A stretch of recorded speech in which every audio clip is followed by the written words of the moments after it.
Coming down the freeway, Dodger Stadium is the next exit. And here we are for the third and final game of this three-game series. Pirates looking for a series win after a 3-2 win last night over Clayton Kershaw and Los Angeles. Central Division standings, the Cubs and Cardinals still playing each other at this hour. The Pirates 4 back of the division leaders. Hi again, everybody, with John Wehner. I'm Tim Neverett. Robbie Utz-Mikowski with us as well. Warm day here in Los Angeles, but a good day to pitch for Southern California native Garrett Cole. The UCLA product has done exceptionally well against teams from his home state, and he had a good start his last time out, too. Obviously a big game today for Garrett Cole and the Pirates, and you like to have your big game pitcher out there, and that's Garrett Cole.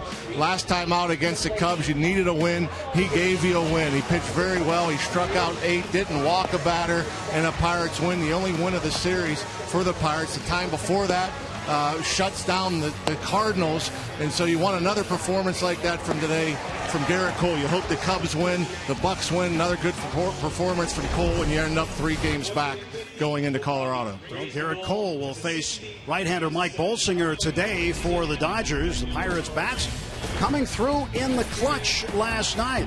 Andrew McCutchen with a big double. Aramis Ramirez with one as well that drove in the game-winning run. Take a look at the clutch hitting when we continue from Dodger Stadium.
Fans enjoying a sunny and warm afternoon in Southern California by the palm trees.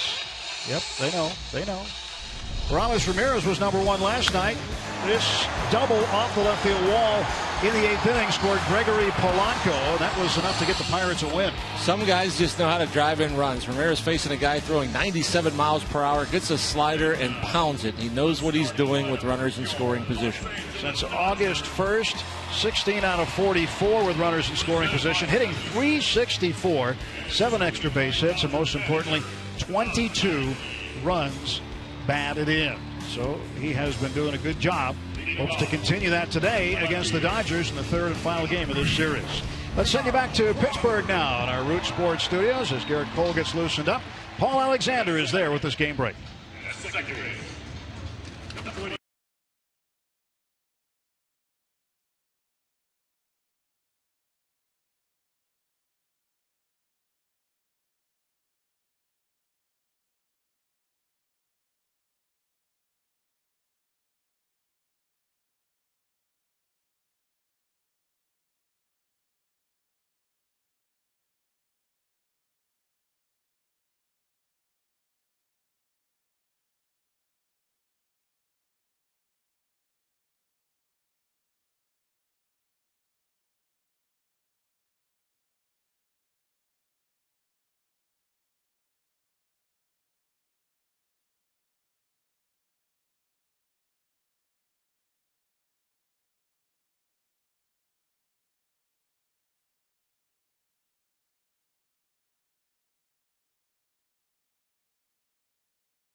Brought to you by Toyota.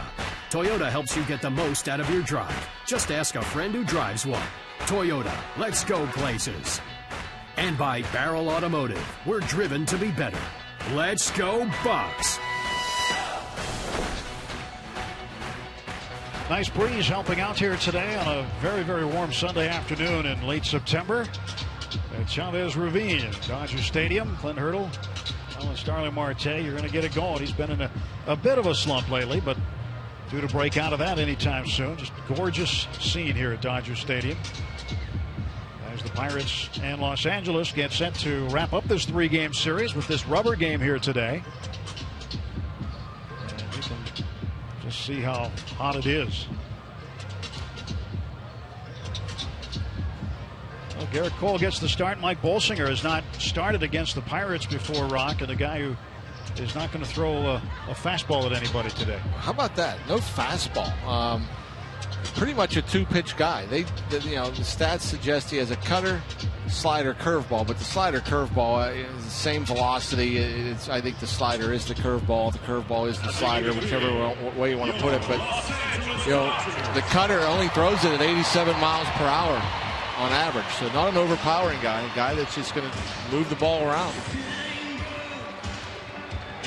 The Pirates lineup is presented by Toyota. And leading off for the Bucks this afternoon is Gregory Polanco once again. Starling Marte back to the 2 spot. McCutchen third, Ramirez fourth. A 300 hitter in his long career against the Dodgers. Today is game number 102. He'll be playing against Los Angeles.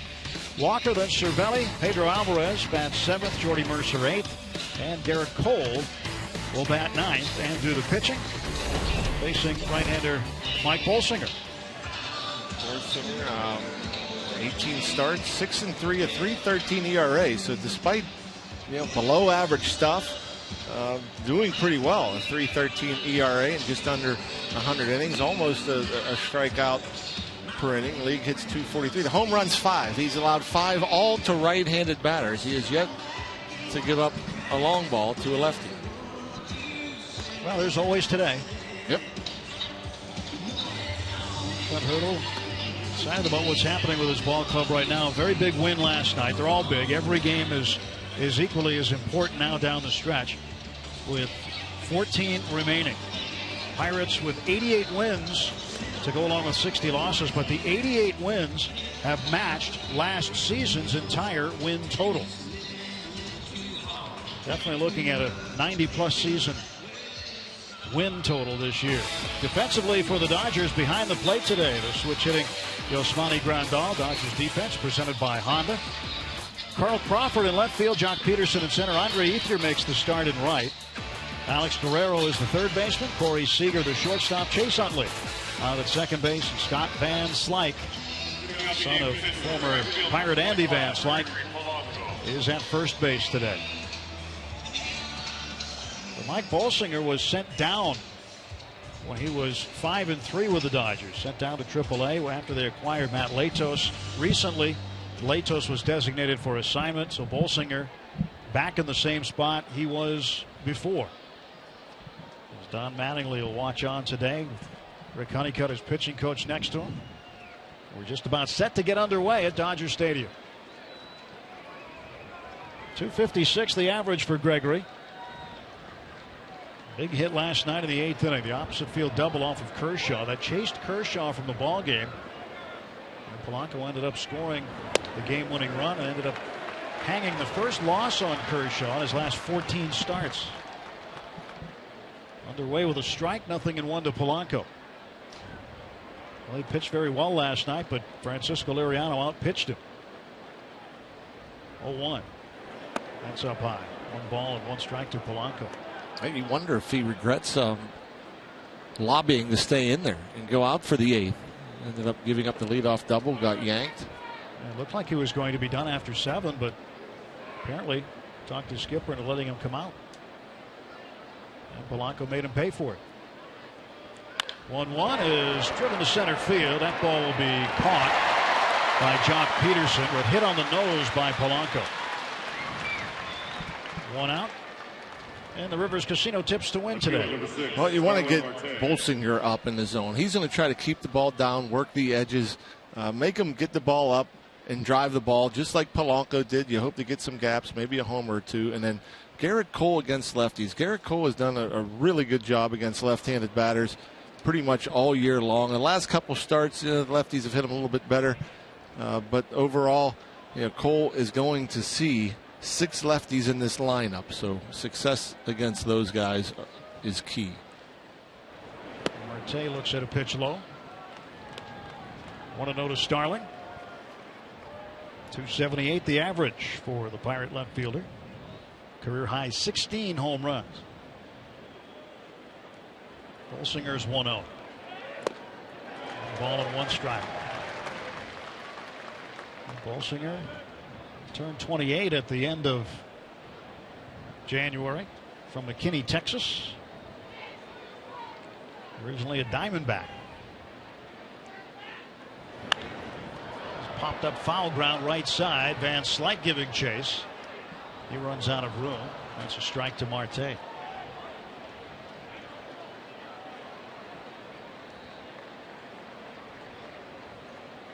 Ball and 2 strikes. When you face a guy, Rock, that is not going to give you your standard 4-seam fastball, what kind of approach do you take? Again, look for the ball up in the zone. You want to see some pitches early, especially you want to see the breaking ball. You'll definitely see the cutter. You should at least your first time up. The breaking ball, see what kind of break it has there. Marte gets it. Especially when you're up there with nobody on base, the more pitches you see, I think it's always important, because if you come up in a crucial at bat later in the game, maybe your second or third time up, you'd like to know everything that the guy has to offer in a key situation. so you have no surprises. But the cutter, obviously, it's going to run away from the right-handed batter into the lefty. The more he gets it down, the harder it is to square up. Ground ball glanced off the side of the line and angled over towards Seager, and Marte is out.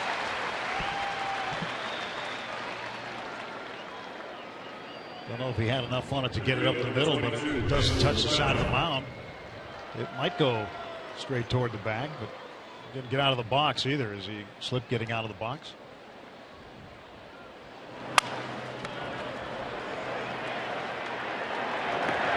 So not a good opportunity to run that one out with a bad start. 2 outs, McCutchen the batter. Andrew takes up high. 97 degrees today at Dodger Stadium. Man, it is unbelievably warm. As we approach the end of September, it's going to be in the 80s all week in Denver. I think we might even touch 80 in Chicago.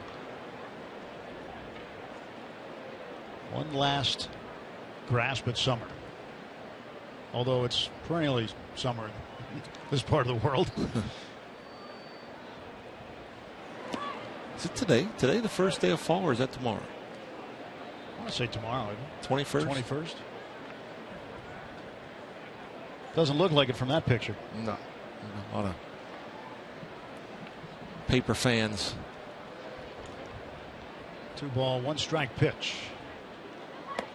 McCutchen adjusting, swinging and missing at the 80-mile-an-hour offering. And that's the idea. That's where you want to get Bolsinger. You get him a breaking ball that's, up there. It doesn't have as much break. Much easier to hit the hanging breaking ball than the one down around the knees. Full count.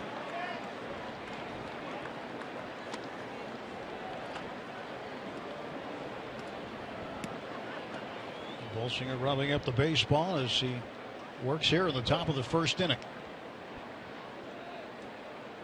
6-3 his overall record, 3.13 the ERA. Dodger right-hander set to go, and the payoff pitch. Inside ball 4, and McCutchen is aboard. 2-out walk. Third baseman number 17. McCutchen was on base early in the ball game again. He has now reached base safely in 27 of his last 28 games.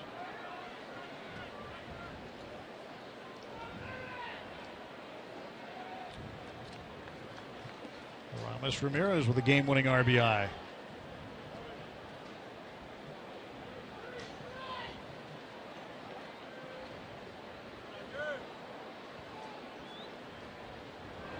Ramirez taking that pitch for a strike. Apparently a beautiful day in the Berg, 70s according to Mom. Oh, really? Who's celebrating a birthday today. Happy birthday, Mom. Yes, happy birthday. Maybe one of the biggest Bucko fans out there. Throwing stuff at the TV when things don't go well. How many TVs has she gone through? She must have broken a few. I'm guessing when she watched you play, she probably broke a few too. Yeah, she wasn't happy with me most nights. Had her arms folded, staring at the TV. Harumph. 1 ball, 1 strike pitch. Oh, it's 1-2 to Ramirez.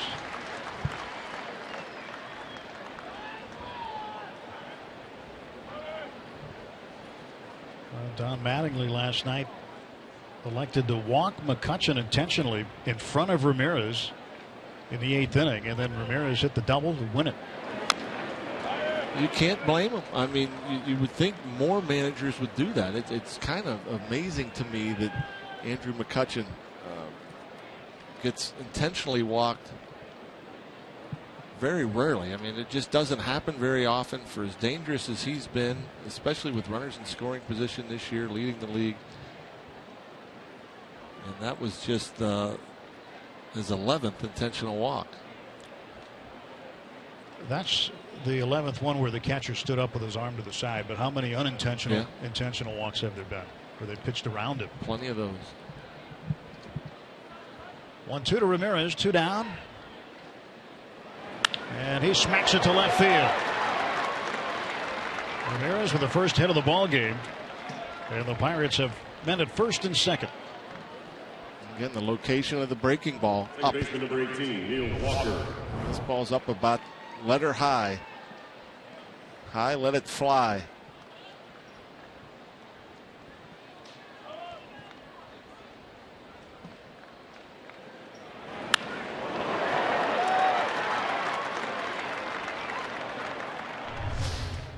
I'd like to see a lot more rips like that down the stretch here. Ramirez at first, McCutchen at second base, and Bolsinger now set to face Neil Walker.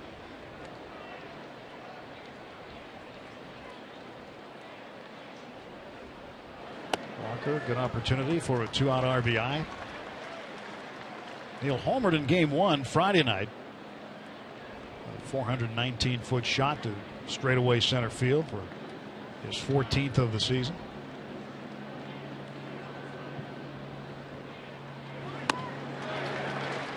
To Walker.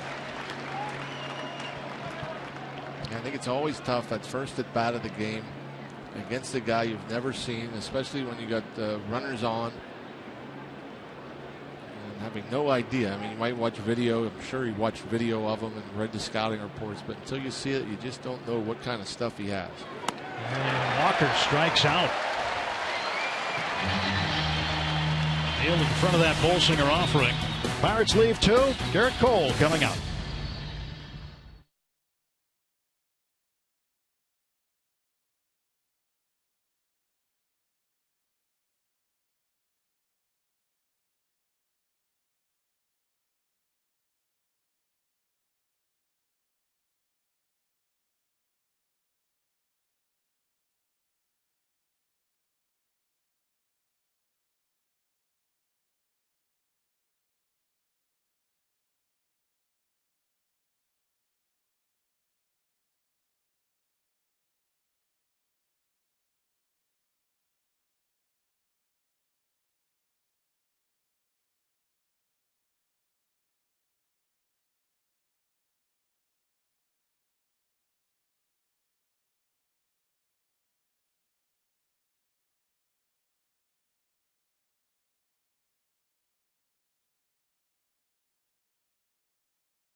Southern California native. Her brother plays shortstop for the Giants. Brandon Crawford. A good record against California teams for Garrett Cole. 8-2 in 12 career starts.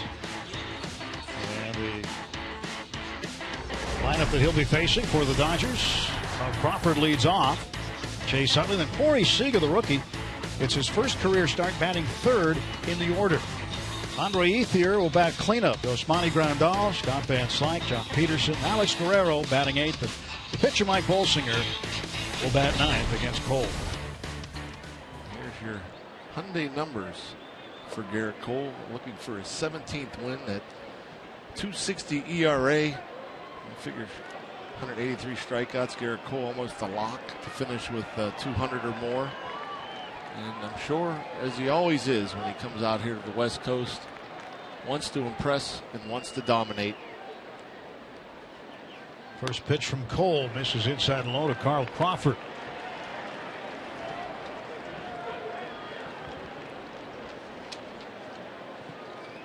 1-0 pitch.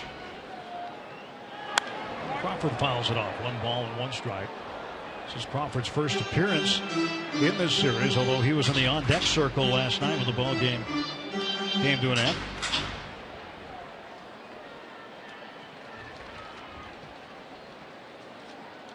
One and 1 to Crawford. And he ropes it to right field. On the run is Polanco, and he won't get it. It's off the bullpen door, and Crawford's going to run. He's around second, heading for third, and he will stop there with a leadoff triple. Polanco made a great catch last night out in that area, but tonight the ball carried, or today rather, the ball carried too far on it. Yeah, this was, I was talking about this last night when he made the great catch. It was pretty close to the same place. The ball probably more towards the line. And actually lucky that that ball bounces back towards second base. If that ball bounces towards right center field, Crawford could have jogged around the bases. Nobody backing up Polanco over there. And luckily he wasn't going hard down the line. Who knows how far he could have gone if he went hard out of the batter's box. Obviously, it's an easy triple for Carl Crawford. His second triple of the season, and the first pitch to Chase Utley's high and away.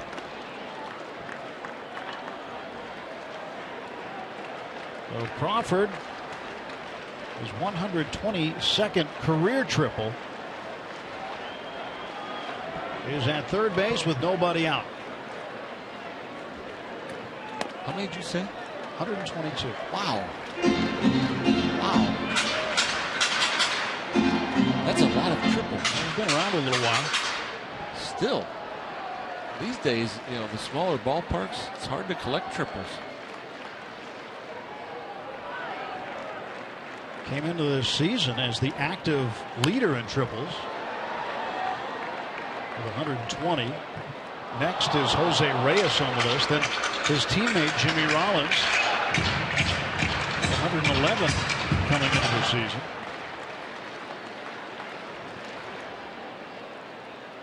Rollins now with 113. He has 2 this year also. 2-ball, 1-strike count to Chase Utley.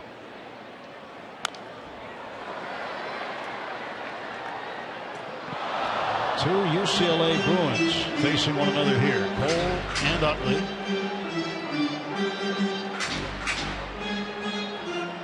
Utley out of Pasadena originally. And Cole from Orange County.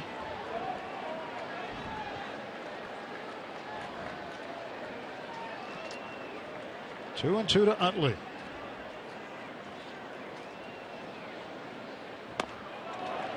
3 and 2.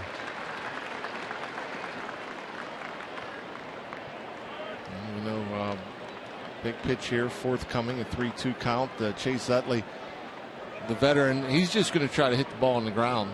If he gets a pitch in the zone, he's just going to try to stay on top, infield back, get this first run home. Garrett Cole, he's looking for a strikeout. Got it right there. Strikeout number 1. First victim is Chase Utley to Garrett Cole. And pretty much the same pitch as the 2-2 pitch. It's just a different count. Utley probably more of a protection mode, trying to see the ball a little bit longer with a 2-2 count, and was able to recognize the spin. Then you get the 3-2. You see the same pitch. You swing. Why? I think the guessing comes in maybe that, okay, I got a 3-2 count. He's not going to throw another pitch out of the zone. He's going to come at me with a fastball. I got to gear it up and get going. Infield is in for Corey Seager.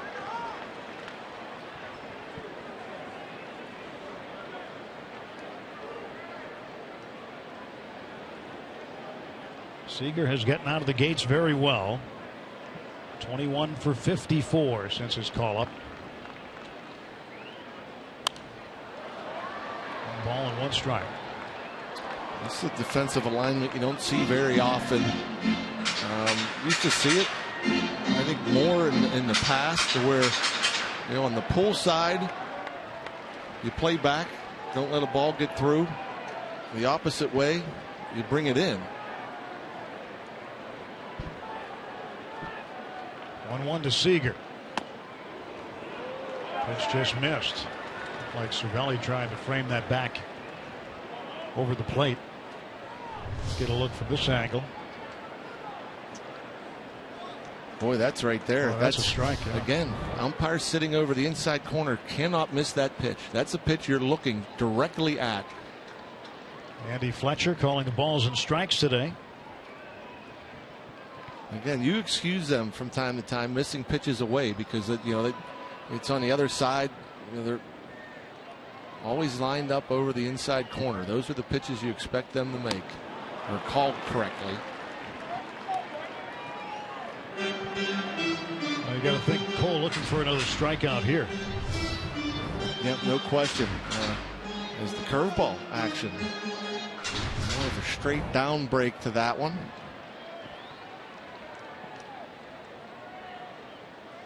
Two ball, two strike pitch. Cervelli setting up outside. Got the strikeout. Overpowering. So Seager down on strikes, 2 away. Infield can move back. 98-mile-an-hour fastball to Seager. Challenged. Right down the middle. Look at that. You don't think he's a little pumped up. You don't normally see the 98 from Garrett Cole until the middle or later innings. Early in this ball game, knowing the importance of scoring first or not allowing the opposition to score first, Garrett Cole turns it up a notch and blows it by the young Seager. Andre Ethier making his first start in the series at the plate now with Crawford at third base and 2 men out.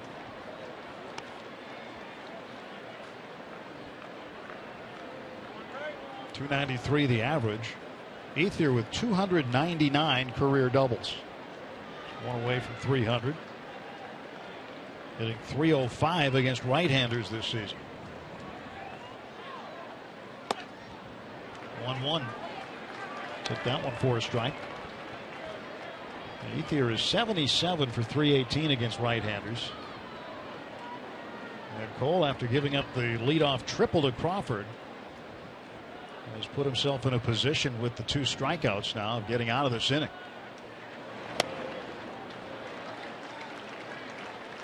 2-1.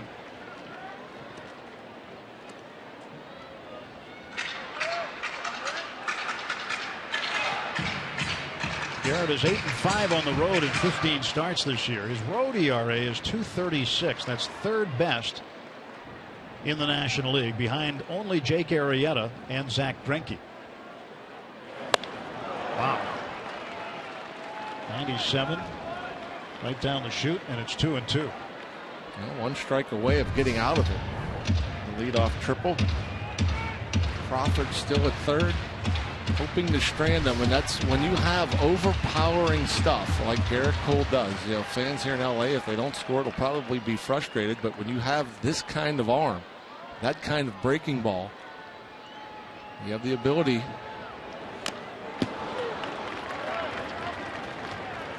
to just staying alive. And Garrett Cole not working corners, so he's not trying to nitpick, he's not trying to get called strikes, he's trying to overpower and dominate these 2, 3, 4 hitters.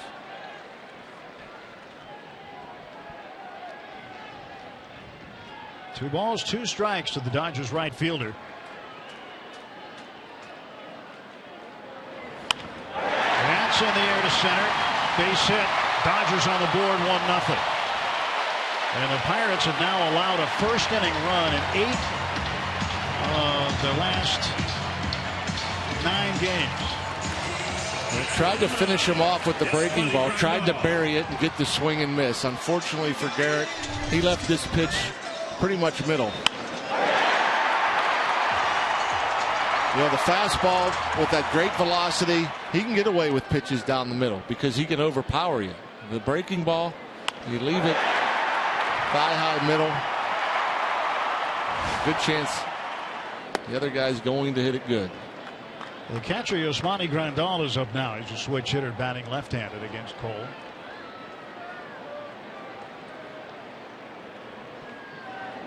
.252 his average.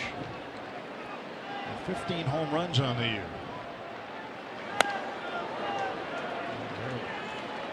Dials one up at 95, past him for a strike. 1-1. So 1 strike away from getting out of the inning, and Ethier wins round 1.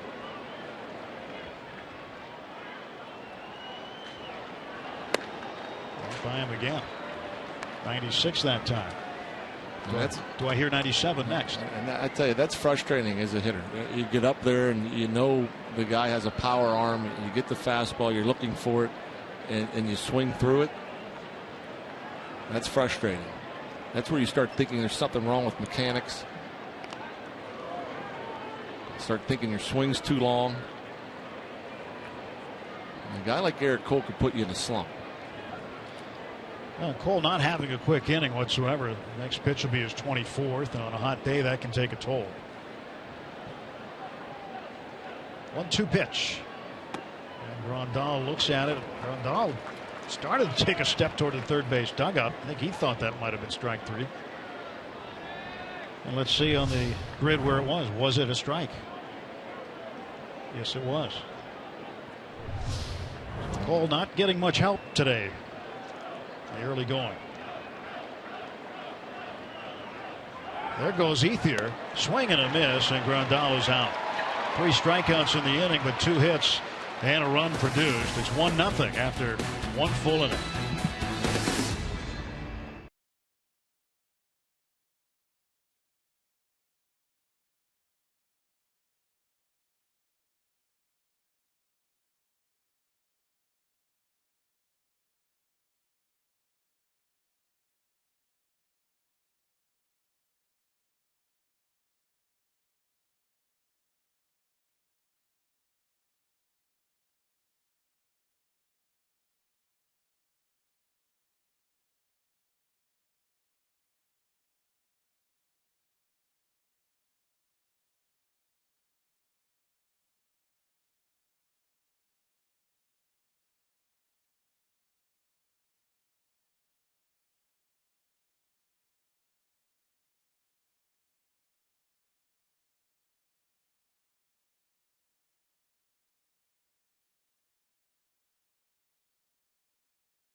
Second inning, I'm Robbie. It's Mikowski. We haven't heard from Jung Ho Kang since he suffered a season-ending knee injury until this morning, and that is via social media on his Instagram page, where Jung Ho was able to put out a picture of him sitting in the wheelchair, looking down, and he put a little bit of wording in it, under it in Korean, which basically translated to, "Thank you everyone for the support.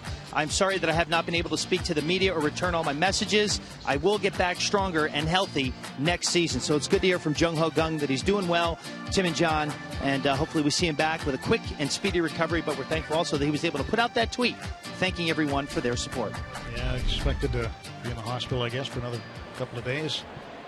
Wish him the best in his recovery, and looking forward to having him back next year. I'm sure he is happy to have the surgery part behind him, and now the recovery part looks like it's beginning for him. Francisco Cervelli will lead off for the Pirates in the second. It's going, I'm sure, going to be very difficult to watch, being such a big part of this team and fitting in nicely in the clubhouse. And to get to the most important part of the schedule, crunch time, the big games, onto the postseason, and to not be a part of it has to be gut-wrenching. 2-ball, no strike pitch. This one is looped into center field for a base hit. Cervelli with the leadoff single. And talking about injuries, we had hoped to get some comments from Robbie, but he's too busy being injured. He says, "Thank you for the well wishes. I have crossed get an X-ray at Dodger Stadium after a game off the bucket list." Robbie was in harm's way yesterday. He's embedded down there in the dugout. Yeah. And I was glad to pronounce you alive today. Somebody asked me how you were. I said, well, he's alive. 90-plus man-hours to the chest is not the most fun experience anyone will ever go through. A very small compression fracture to the sternum, but all is well. Very big thanks, Todd Tomzik, Ben Potenziano, the athletic training staff of the Pittsburgh Pirates, and also the team doctors for the Pirates here in the LA Dodgers. Fantastic stuff, and I'm not thankful enough for those guys and their help. And you're right back down, same spot. Same spot. I'm definitely paying attention to the right-handed batters today. No question about it. Well, lightning doesn't strike twice in the same place. Oh, don't say that, Tim. Unless you're at Dodger Stadium, so be careful. Do not say that. Right. Pedro Alvarez with a 1-1 count on him. It's costume day today, isn't it? It is costume day. Robbie should jump on the plane in a body bag. And go as himself. Pedro, hard one hopper to Utley, drops it, and Pedro is called out at first. Pirates are going to take a peek at it. Then hurdles up in front of the dugout. It was close at first base, but what could have been a double play ball for the Dodgers was not. And now the Bucks have the tying run in scoring position. Shortstop, number 10, Jordy Mercer. Routine double play ball. And dropped. Bobbled, grabs it. My goodness gracious. Yeah, he had some troubles there and still had time to throw out Pedro.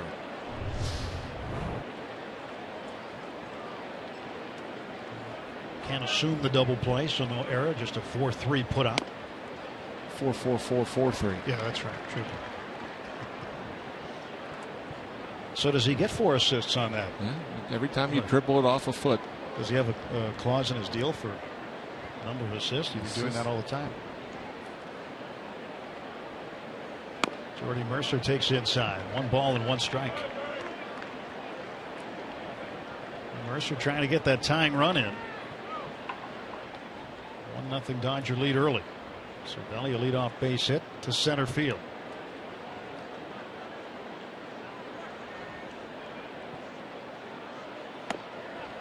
A strike on the inside corner. Giveth and taketh. You know, a pretty tight zone as we saw with Garrett Cole in the bottom of the first inning. And this righty Bolsinger, a couple curveballs to Mercer. One called a ball that's on the corner. And the next one called a strike that I guess caught the edge.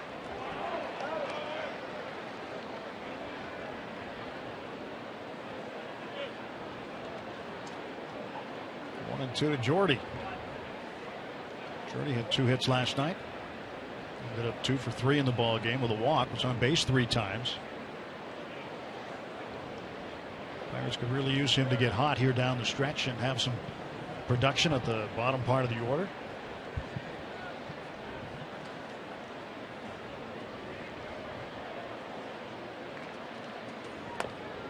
Almost got him. 2 balls, 2 strikes.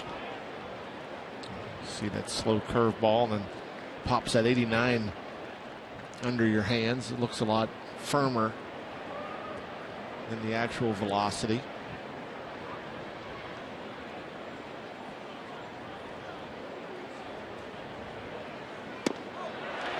Down on strikes for Mercer. Second strikeout victim for Bolsinger today. Maybe the best curveball he's thrown so far. You see where it starts. It starts, you know, right around the belt of Jordy. He's in protection mode, and then that ball, the bottom falls out. You know, that's about the thing you want to do with a curveball with 2 strikes. You make it look like a strike and have it break down and out of the zone. Now Garrett Cole a chance to help himself. 8 hits on the season for Garrett.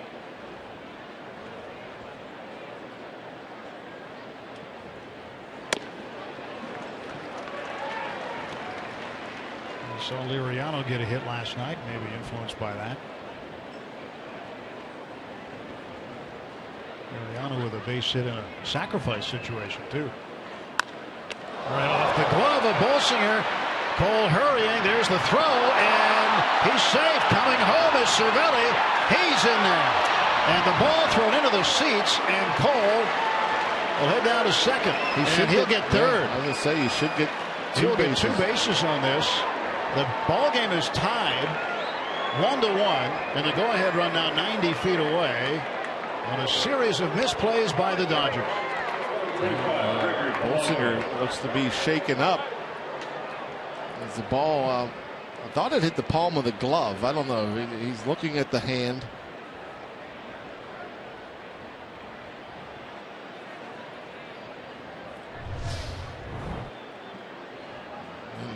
Curveball. Look at that location. That's a pretty good curveball right there that Cole hits hard back up the middle. And it's hard to tell if it got the bottom of the glove or if it just got all hand, all palm of the hand.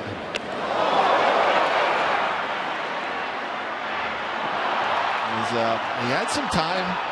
A good flip probably gets Garrett Cole. The bad flip obviously costs them a run, so the Bucks are able to tie it up. Stan Conte, the Dodger trainer, is out there taking a peek at Bolsinger. As the rest of the infielders watch, but Cervelli comes in to tie it on the play.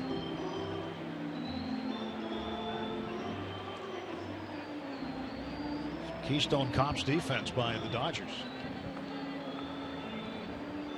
And that's why another thing, if you're ever on second base with 2 outs and there's a routine ground ball or hit to an infielder or something like this that goes off the pitcher, as your base runner, never just go jogging into third and not watch the play. Go in hard to third, round the bag at third, and watch the throw. Because any kind of throw that just kicks away from a first baseman, even if it's just 5 or 10 feet, you should be able to score easily. No reason not to just bust it around the bag. Take a look. Obviously, if a guy beats out the infield hitter, whatever, he put on the brakes, you're there. But if the ball gets thrown away, everybody knows Cervelli's not the fastest runner in the world. But he comes around the bag, he sees the throw, gets away, he scores easily on it.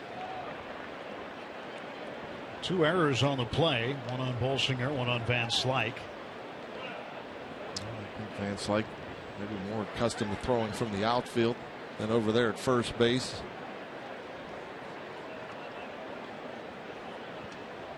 So leadoff man Gregory Polanco back up, second time around against Bolsinger. Lined out to center field first time up. Chance to get the Bucks in front. 2 down, Cole at third.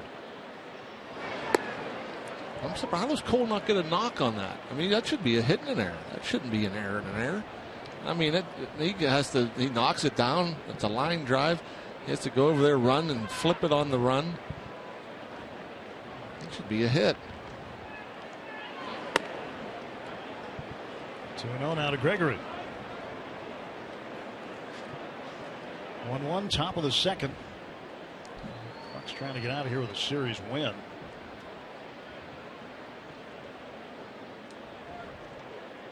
Heading to Colorado right after the game for 4 games with the Rockies starting tomorrow night.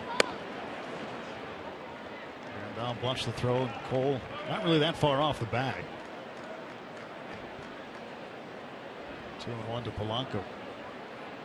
Haven't seen Grandal at all this series until today. A.J. Ellis has caught the first 2 games.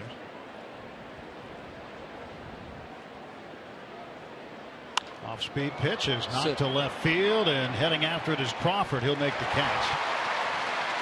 Pirates will leave a man, but get one in. And after an inning and a half, it's a tie ball game in Los Angeles.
Pirates Baseball on Root Sports is brought to you by the Chevy Cruze and your Western PA Chevy dealers. And by Day Automotive. We're going to make your day. Let's go, Bucks! Here's our Day Automotive this day in Pirates history. 1962, the Bucks beat the Reds 4-3 at Forbes Field. Willie Stargell collected his first career hit. Fourth inning RBI triple, but Pops was thrown out at home trying to make it an inside the park home run. That will be the Pirates' only run until the ninth. Third baseman Bob Bailey came through with a walk-off two-run double to win it for the Bucks. Willie Stargell, that was the first hit. He had a lot of hits. Vin saw it, and Vin saw it too. Leave this ballpark. Robbie Ince-Mikowski has more on that. Well, we're going to talk about a Giancarlo Stanton home run that was hit here at Dodger Stadium back on May 12th. The home run came off Mike Bolsinger, and that was not just any home run. This was a home run. As you watch left field, the ball goes completely out of Dodger Stadium. Okay, now just 4 people have done that. Stanton was the Stanton was the 4th guy to do it. One of those guys you mentioned a moment ago was Willie Stargell, and he did it twice. His homer in 1969 went an estimated 507 feet, further than Stanton's, which they estimated at about 475. Now, this place opened in 1962. We're talking 53 seasons ago. And that's quite the feat for Stanton, but also shows, Tim and John, just how much power Pops had in his bat. You know what's a neat thing, too, is when the Pirates players are dropped off, they're dropped off right in front of those 2 placards. So Pirates players get off the bus, they walk straight, and they see where Willie Stargell hit those home runs before walking into the outfield entrance of the clubhouse here. Did you see the other day? I know you were on the radio. I guess it was last night. Where they showed Michael Morse hit the State Farm sign out there in left field. Did he really? I didn't see that. Crazy. In batting practice. VP? Yeah. Yeah, he's Morse is bad news for a lot of signage at ballparks during batting practice. Yeah. He assaulted the signs in the outfield in Miami when we were there. Puts a dent in the BP ball budget. Ball and 2 strikes to Scott Van Slyke. 1-1 game, bottom of the second. He is down on strikes. 4th strikeout for Cole. If you didn't see it, let's take a look at it again. This is a BP bomb right here. Josh Peterson. Dave Joust pitching to him.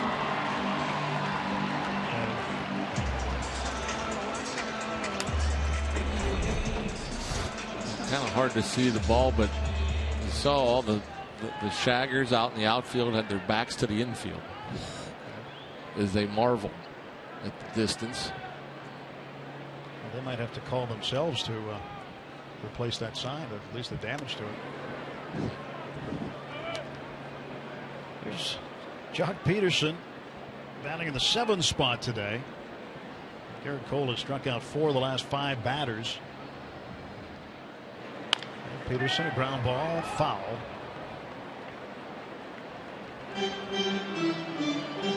Well, you talk about the first half this young player has had. Got him to the All-Star game. Things really settled down for him. Probably not in the way he wanted them to in the second half. That's a great hat to have. She's got the eye patch in her hand there. Today's a sunscreen day at the park. It's an SPF kind of day. You'd much rather be sitting in the shade on a day like today.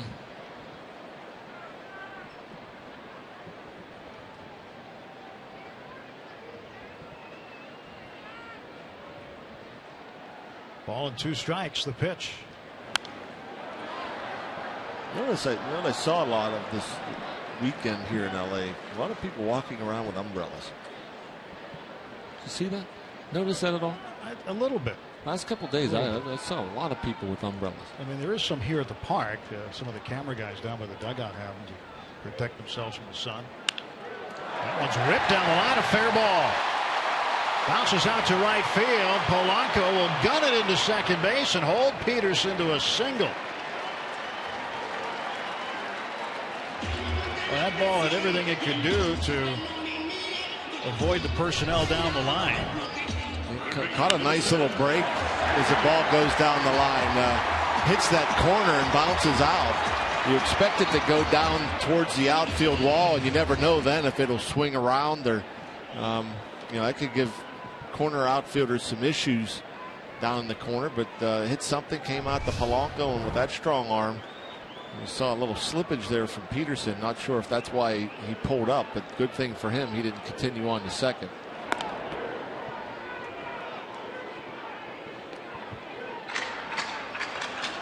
Jock Peterson, he's going to be a Dodger for a while, it appears.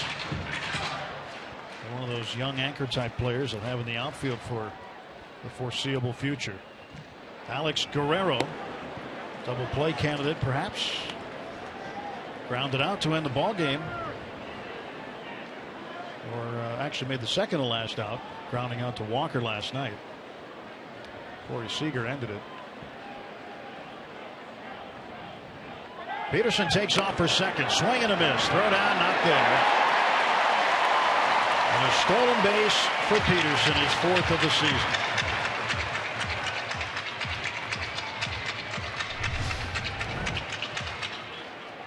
See the good jump there from Peterson.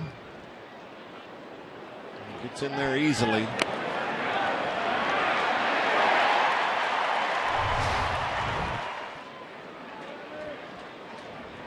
One out. Dodgers have the go-ahead runner at second. Guerrero down to third base line, hits the bag. That's a fair ball. Peterson will come in and score. On to second base is Guerrero. Throw right there. My goodness, what a throw by Starling Marte to retire Alex Guerrero. His 15th outfield assist. An incredible rifle shot by the strong-armed Marte. That is remarkable. This ball wasn't hit all that hard. It just gets down the line. It looks like it bounced over the bag. Just perfectly placed. Ramirez unable to get over there and keep it in the infield. So because it was hit so slowly, Marte able to get over there, get in front of it, and look at this throw and tag. I mean, absolutely perfect. It had to be absolutely perfect. We talk about the catcher all the time, throwing down to second and being perfect, and that the guy's safe unless it's perfect. You don't expect it to be that perfect from deep in the corner in left field. I mean, that is absolutely perfect. The Dodgers get the lead on the play, but they do get, the Pirates do get the second out thanks to Marte. Terrific throw. Bolsinger 2-1 now, the count to him. Marte leads the league in outfield assists. Got his 14th on Friday, his 15th right there. And that's the most since Brian Giles had 14 for the Pirates in 2000. Last Pirate outfielder to lead the National League in assists was Barry Bonds. In 1990, he shared the league lead with 14. You see he is 5 ahead of Bruce, Inciarte, Kemp, and his own teammate Polanco. And Marte hopes to get something done with the bat as he will lead off in the top of the third.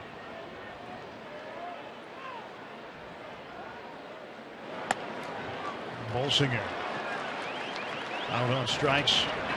Where's he going? Cole says, where are you going? You're out. Marte to the plate when we return.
Tomlin's live press conference Tuesday on Root Sports. Your game reaction and analysis on the Steelers' game against the 49ers today.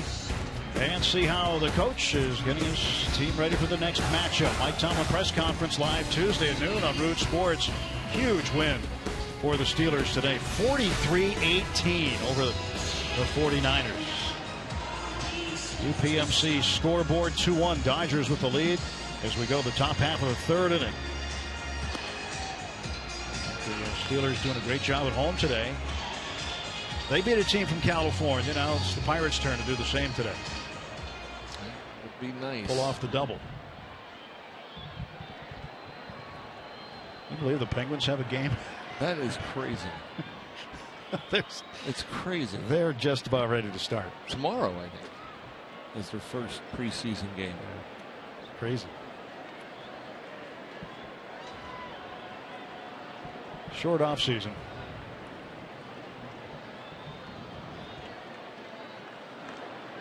And Thursday, they'll play the Red Wings right here on Root Sports. Watch that game. What, Bucks and Pucks that day? Bucks and Pucks. 1-0 to Marte. Bolsinger's pitch. And Marte tries to bunt. 1 ball and 1 strike. The last outfielder to have more assists than Marte. And probably not going to be surprised. Jose Guillen. 1998, he had 16 outfield assists. Must have been a good year for outfielders because he didn't lead the league. But outfield assists are hard to get. Yeah. Point Park University tweets reacting to Marte's throw. And he hammers one. Way back it goes. And Starling Marte ties the game at 2. Home run number 17.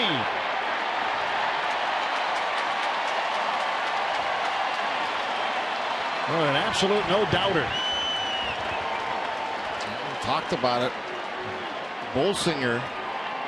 Now 6 home runs allowed on the year, all to right-handed batters. And again, it's a breaking ball up in the zone. You hang a curveball more times than not, it's going to be hit hard. And that one not only hit hard, but hit high and deep. A no-doubter. 2-2 ball game. Nobody out in the third. Let's see the location. Look where that is. That's above the belt, out over.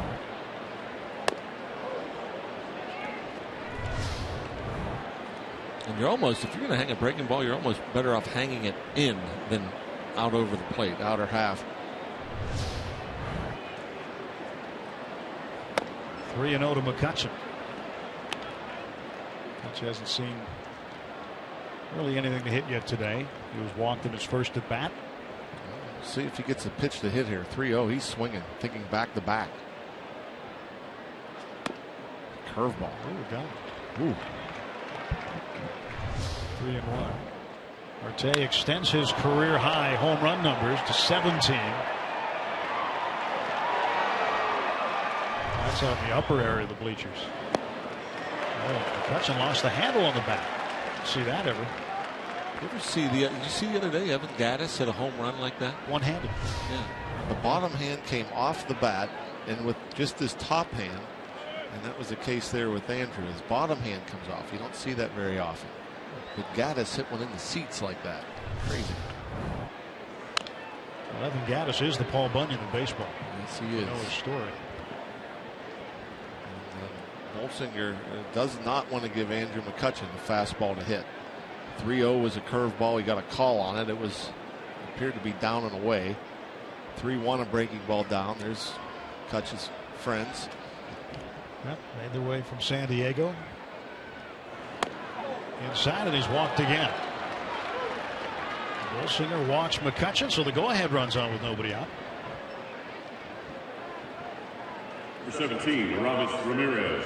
It was great to see that family here again last night. Remembered them from last season, and the video involving McCutchen and those kids went viral.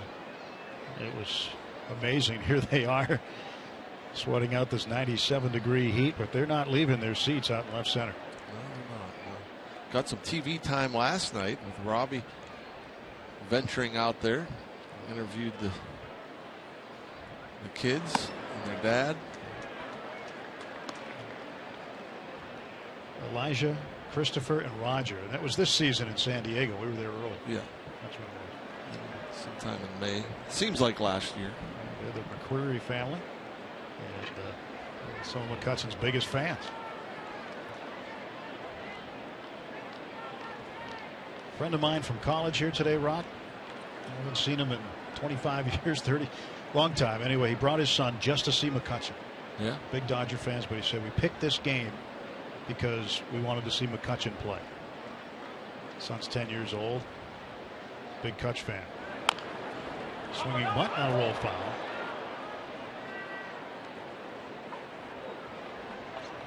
It's pretty remarkable. You know, we talk about it all the time. Where everywhere we go, the Pirate fans come out. And when you have a star player like an Andrew McCutchen, they don't even have to be Pirate fans to come out to see this guy play. He's really worked himself into being one of the faces of Major League Baseball. Certainly the face of the Pirates franchise and one of the stars of the game. 0-2 to Ramirez. And Aramis hits a shot. Oh, and a play by Seager. And they turn the double play. That ball is a rocket heading toward left field, and a backhand short hop play by Corey Seager. Smooth as silk. And there are two down. It doesn't look too fast twitch for Seager. Everything he does just looks just so, like you say, silky smooth. And because of the silky smooth crossover and backhanded pick, it results in the Chick-fil-A double play. And once the ball's in the glove, it's elementary from there. An easy throw to second. Simple pick.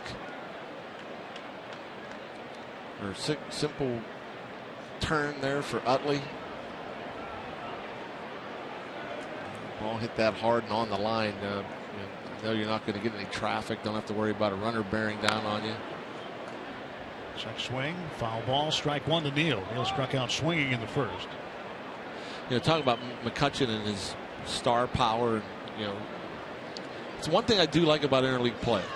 I love the fact that, you know, Mike Trout will come to Pittsburgh next year. You know, Andrew McCutchen will go to Seattle and Texas, and you know, these star players can be seen by everybody.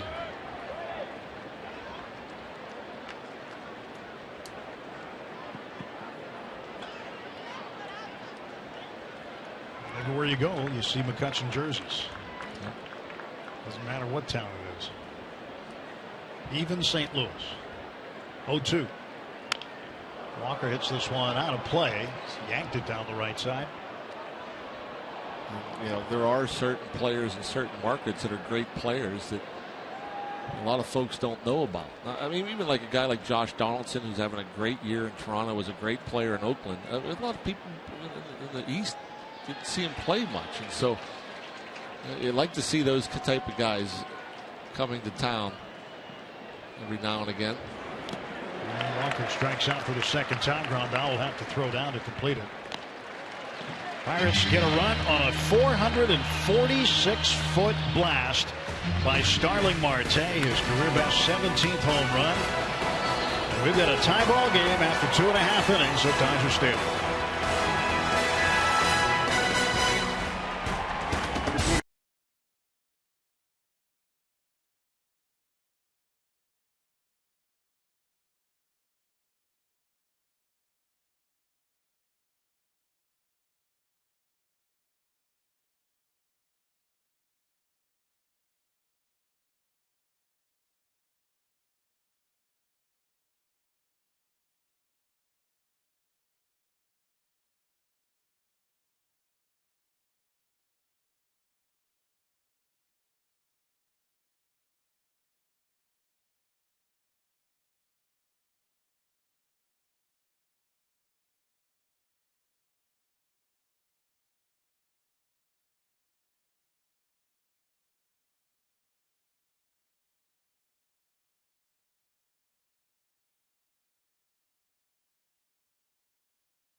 Injury update. Cardinals outfielder Randall Grichuk was taken off the DL a couple of weeks ago, but his elbow strain has still caused him problems throwing. They have had him as a pinch hitter, even though they tried him in games. Although he couldn't throw, he threw from 90 feet, and the Cardinals are trying to get him to be able to throw to at least a cutoff man so they can get him back in the lineup soon. Garrett Cole with a 2-2 ball game on his hands, facing the top of the order, Carl Crawford. And Crawford drives one to left center field. McCutchen over there to grab it. There's one pitch and one out of the Dodger third. McCutchen shading him that way a bit. Number 26, Chase. A little inside out swing. That fastball was in. He cuts it, slices it over there. And Andrew McCutchen, big jump.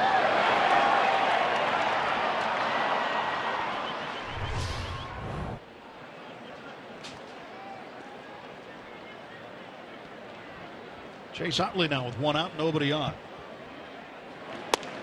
Strike to Utley. He struck out with Crawford at third base and nobody out in the first inning. Crawford had the leadoff triple. He eventually came around to score when Andre Ethier, with 2 outs and 2 strikes, was able to get a single.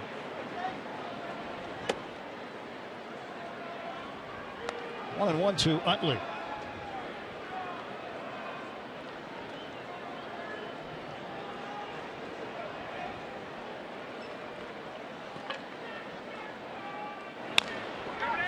Down to first base. Alvarez will handle it himself. 2 gone for the Dodgers.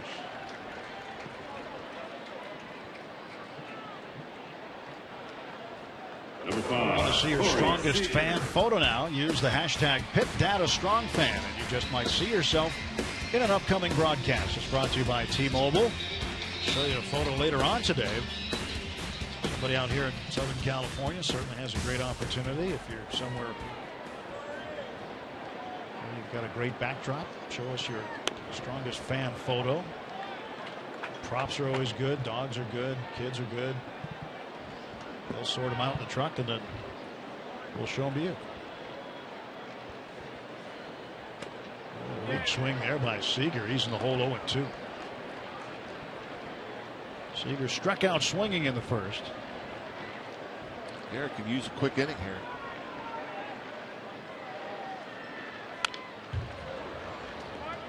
After that first inning where he threw about 25 pitches or so. He's up to 50 now.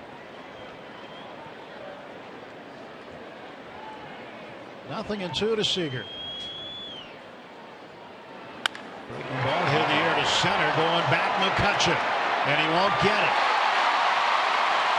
Seager will pull into second base with a double.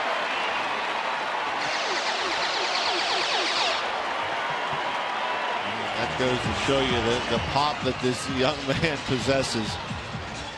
Garrett Cole was hoping to get a quick 1-2-3 inning, keep the pitch count down, and threw a breaking ball there, and Seager stays back, stays inside.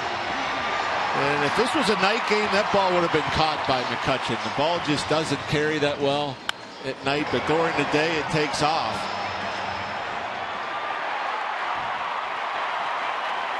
Easy double.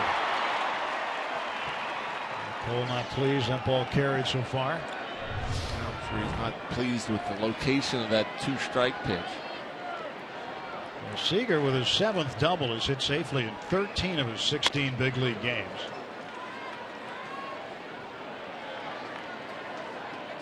.22 hits through 16 games.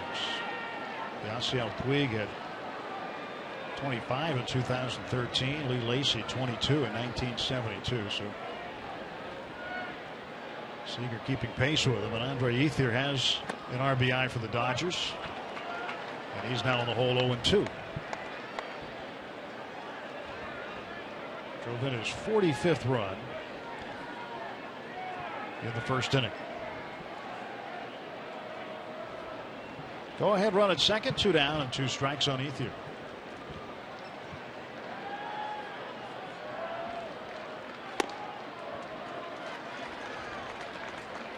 One and 2.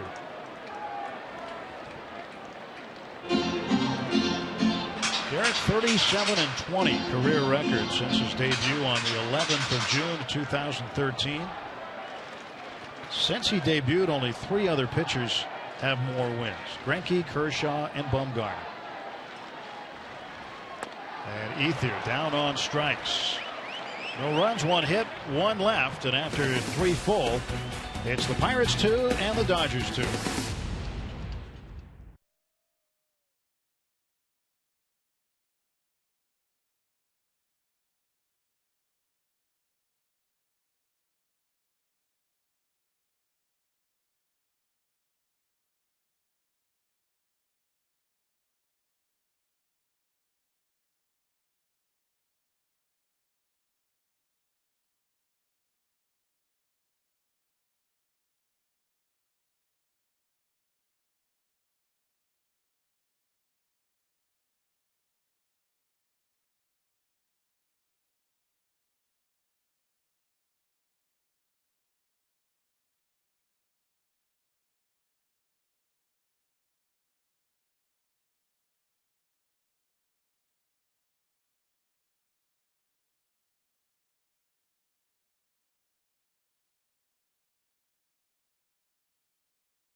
We're getting you ready for the Penguins' new season with some preseason action this Thursday. Join us as the Pens take on the Detroit Red Wings at Joe Louis Arena starting at 7 with Penguins pregame presented by Heritage Valley Health Network. Boys on Frozen Pond are back. They could use some ice out here on a very hot day. 2-2 the score on the UPMC scoreboard. So we go to the top of the 4th inning. Along with John Wayner, I'm Tim Nemmer. Robbie and Smikowski with us as well. John and I are up in the shade. Robbie's not. Down the dugout somewhere. Robbie's down there in protective custody today. After being drilled with a foul ball yesterday.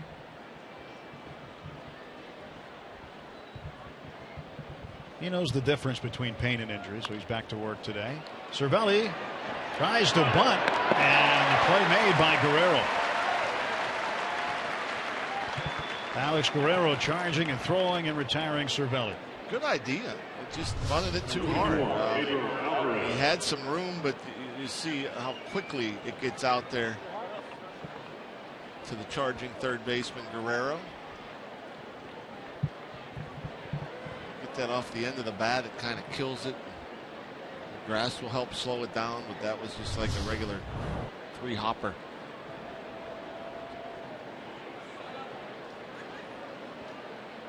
Pedro grounded out to Utley at second base in the second, 0 for 1. Today could be a day for Pedro. He loves the day games.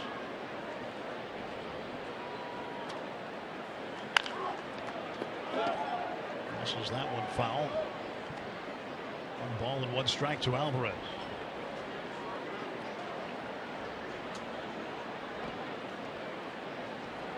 Pedro appeared last night as a pinch hitter and grounded out. And this one is hammered to right center field. Way back. El Toro strikes again. And the Pirates back in front 3-2.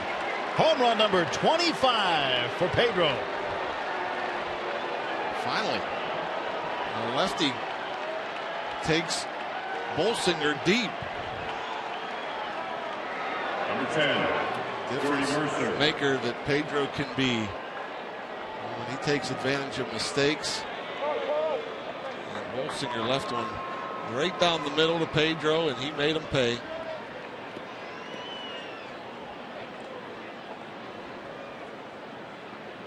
He's just moved ahead of Richie Hebner into 13th place all by himself on the club's all-time home run list with 129. Mercer grounds to Utley, and there are 2 out.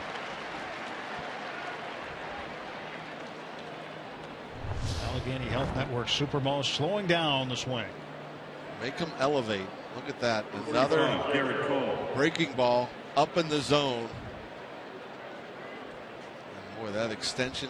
See how far he caught that out front. But not only catching it out front, but staying inside of it. If you don't stay outside of it, good chance you hook it foul. But he was out front and inside. Missile.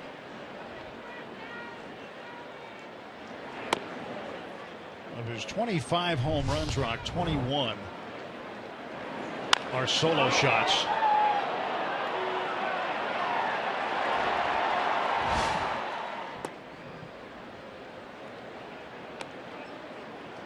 Puts the Pirates in front 3-2. Good reason to smile for Petey. You have to think, watching Bolsinger pitch here for the first time, the Pirates getting the first look, but he must have better command than he has shown today, because he had 6-3 record, very good ERA at 3.13. Well, he's left a lot of pitches down the middle. The breaking ball has been up a lot. I don't see a whole heck of a lot of movement from that fastball, which is listed as a cutter. But it's not like a Mark Melancon cutter, that's for sure. Garrett strikes out at 1 in the dirt. The Pirates take the lead. Pedro Alvarez with his 25th round tripper of the season.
Games in back of the Cardinals. The Cubs a game back of the Bucks. And there was a big situation there for the Cardinals in that inning, as Paul talked about. And the bases loaded, nobody out. Huge double play. And Cubs a run shy. Well, that's one of those unwritten rules of baseball. Never make the second out at home. Well, Pedro didn't give him a chance. He hit the ball out of the ballpark a long way.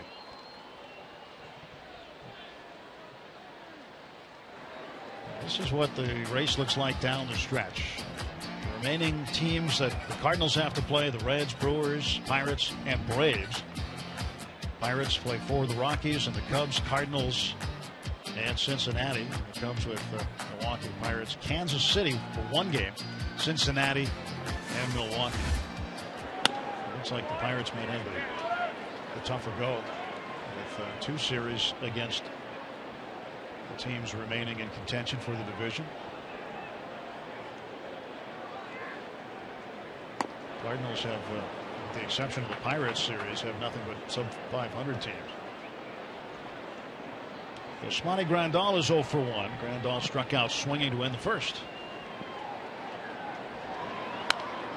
He's back for another strike. 1 and 2. Another swing where the bottom hand comes off the bat. Cole pumping in the fastball. It's so awkward. Looks like it hurts.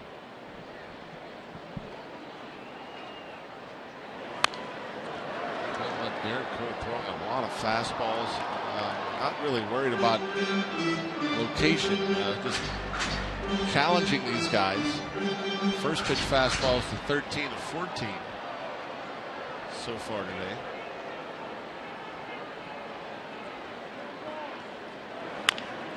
Ball to the right side. Alvarez has it.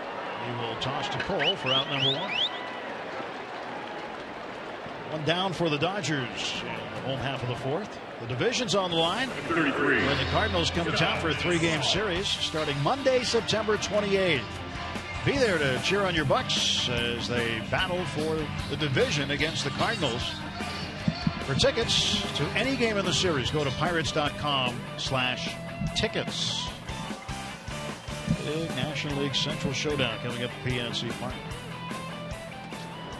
And Slight takes a strike. 1 homestand left, Rock. That's it, just 1. 3 with the Cardinals and 3 with the Reds. And then we'll see what the postseason brings. I think I'm going to take in one of those games.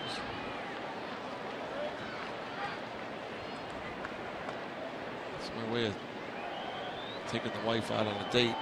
Cheap date. You go all out. Strike 3 called. Good morning, good afternoon, good night. Struck him out on 3 pitches and got him looking. Second time Van Slyke is out on strikes against Cole today. Packs chip ham sandwiches.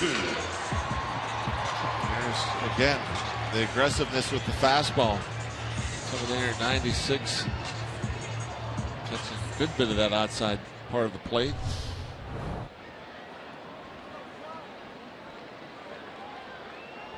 You go all out on a date, don't you? Yeah. I mean, the chipped ham sandwiches, that puts it right over the top.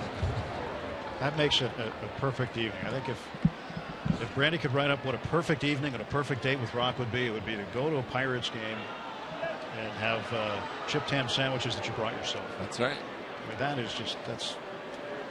See, guys, that's what you have to shoot for. Jock Peterson pops it up. And Ramos Ramirez is there to take care of it. A 10-pitch inning for Garrett Cole. Retires the Dodgers in order, and we're on to the 5th. Bucks 3, Dodgers 2.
usually flying out of the park, but recently they've been hurling toward the infield thanks to Pirates outfielders. Plus, we take you inside the Bucs dugout for a team dance party.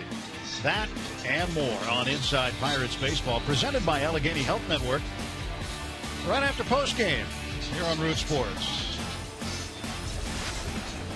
It is a 3-2 ball game. Top of the 5th inning. Pedro Alvarez and Starling Marte with solo homers. They're waving those balls goodbye off the bat of Marte and Pedro. And top of the order up, Gregory Polanco, third time to face Mike Bolsinger. Bolsinger in his first ever appearance against the Pirates. And this one butted past him. Andy. Oh, that's a beautiful bunt. That is absolutely beautiful. Got it past the mound in front of Utley. No play and a base hit for Polanco. That was a beauty. You try this more often with lefties than righties just because of the way they fall off the mound. But, man, he sees a lot of times a left-handed batter will go in there and he'll look to see where the second baseman is positioned. If the second baseman's playing deep, figure all you got to do is get it past the pitcher and you can beat it out. You saw when Bolsinger finally grabbed it, you could see the foot of Polanco stepping on the base. Yep. They just had no chance to get him.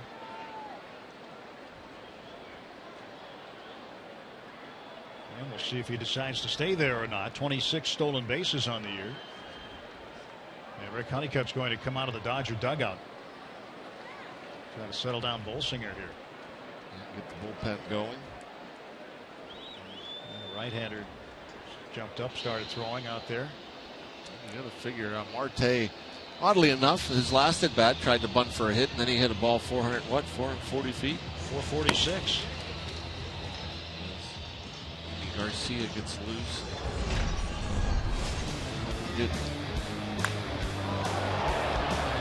Hanging breaking ball. Middle of those bleachers out there, and so figure after Polanco's on here with nobody out, now you're facing Marte that took you deep. He hasn't had much interest in throwing McCutcheon strikes. You got Ramirez, he's hit 2 balls hard against him. So Don Mattingly thinking that maybe not a good idea to keep Bolsinger in here too long. Marte hits a ground ball to the left side. Seager will take the out at first. A little close play, but they get Marte. Polanco safe at second base. He just makes it look he's so nonchalant. I mean, I'm thinking the way he goes at that ball, boy, he better show some urgency here. Marte is going to have an infield hit. I figured he didn't have much of a shot at Polanco. The ball wasn't hit all that hard, but Seager just. Some guys just have that natural ability to know the speed of the game and know how much time they have to make a play. And they just kind of cool and calm. Gets it by a step. See if Andrew McCutcheon gets anything to hit this time. Well, got a strike, first pitch. He's walked twice today. Average sitting at 298. 95 RBIs. He's one away from his career high of 96.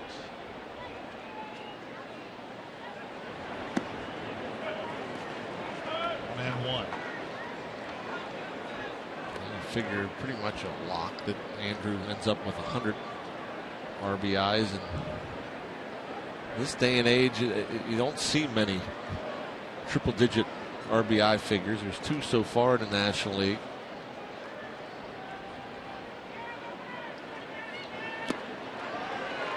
Ball and 2 strikes to Kutch.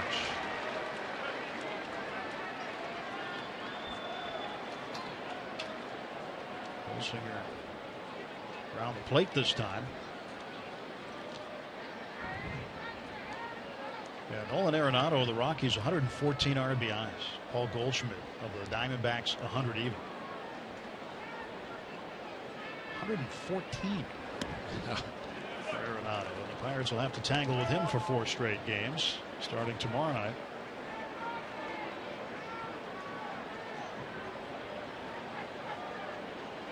What a player he's become. Man, he's something else. Everybody raved about the defense, the Gold Glover.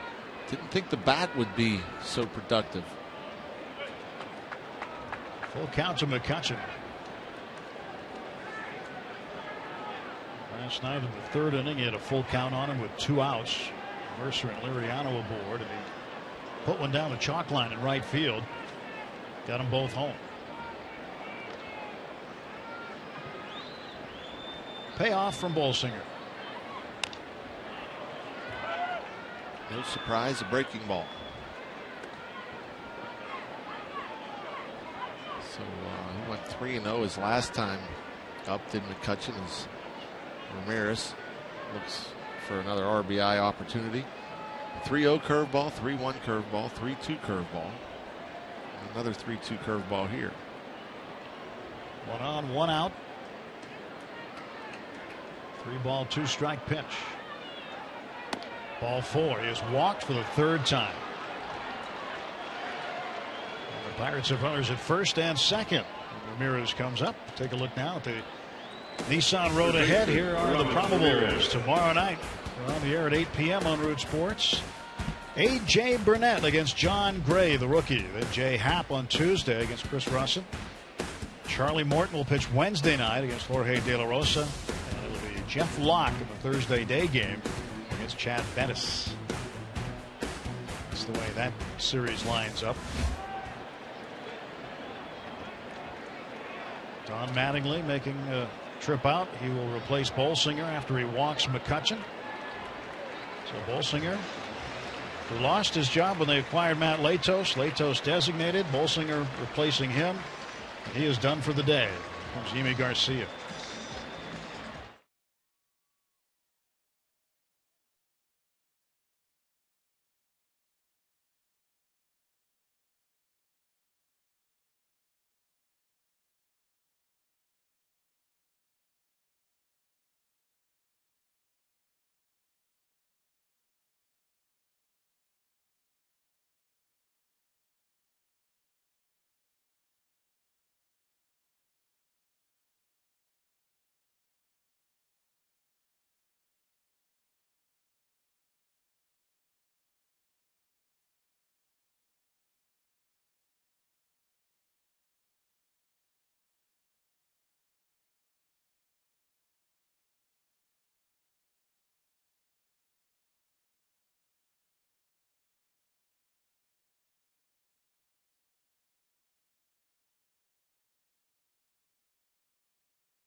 Authority of the Pittsburgh Pirates and may not be reproduced or retransmitted in any form.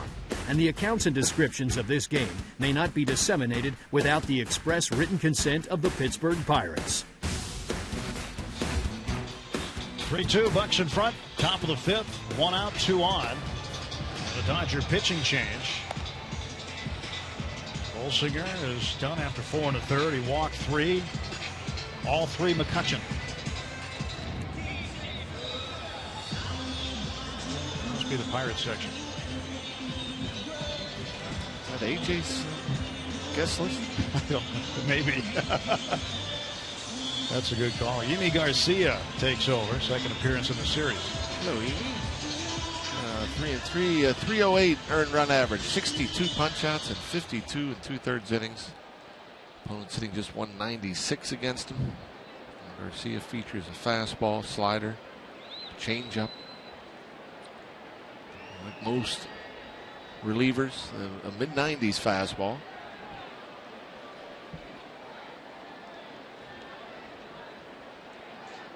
Pitch to Ramirez. Ramos fouls it back. Strike 1. Ramirez, big spot last night came through. Likes these situations. You see the 71 RBIs.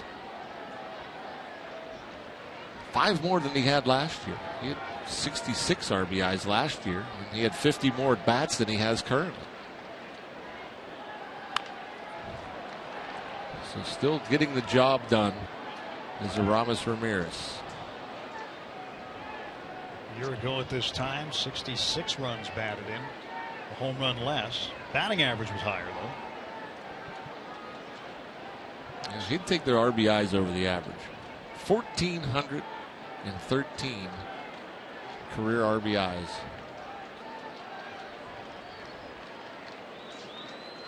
Get this question a lot. Is he a Hall of Famer?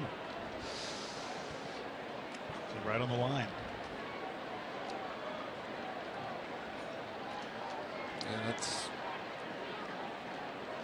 Runners go, and Ramirez hits one into left field. Polanco will come around third and score. It's another RBI for Aramis Ramirez, and the Pirates lead it 4-2. Gotta love it. Gotta love the way he produces. Just a force in the middle of the lineup. You want to pitch around McCutchen. Aramis Ramirez. Showed you prior to the game what he's been hitting with runners in scoring position of late. Just crushing the ball. Last night it was a slider he drove into the gap, down and away. This time they try to run a fastball in on the hands. And 3 straight line shots in that general direction. Walker up with 2 on and 1 out. He is 0 for 2, struck out twice. Was about due.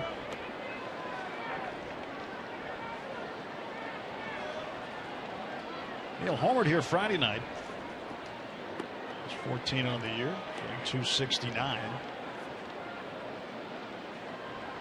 Leads all National League second baseman in home runs, extra base hits, and runs batted in.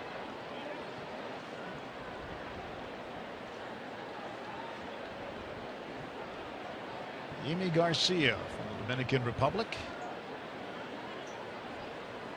Set to pitch. 1-1.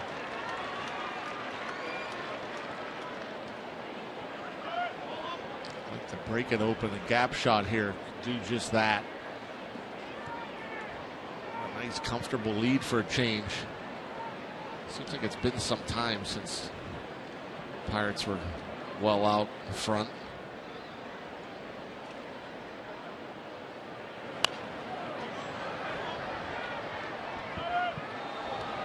On the homestand there was a game. September 12th. 10-2 win over the Brewers. 8 days ago. Not that long ago. Ramirez at first, Kutch at second, 1 out, and a 1-2 count on Neil Walker.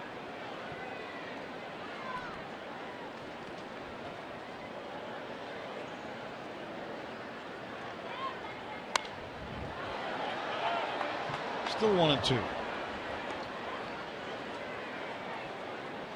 Getting some pitches to hit up and out over the plate. Just can't get on top.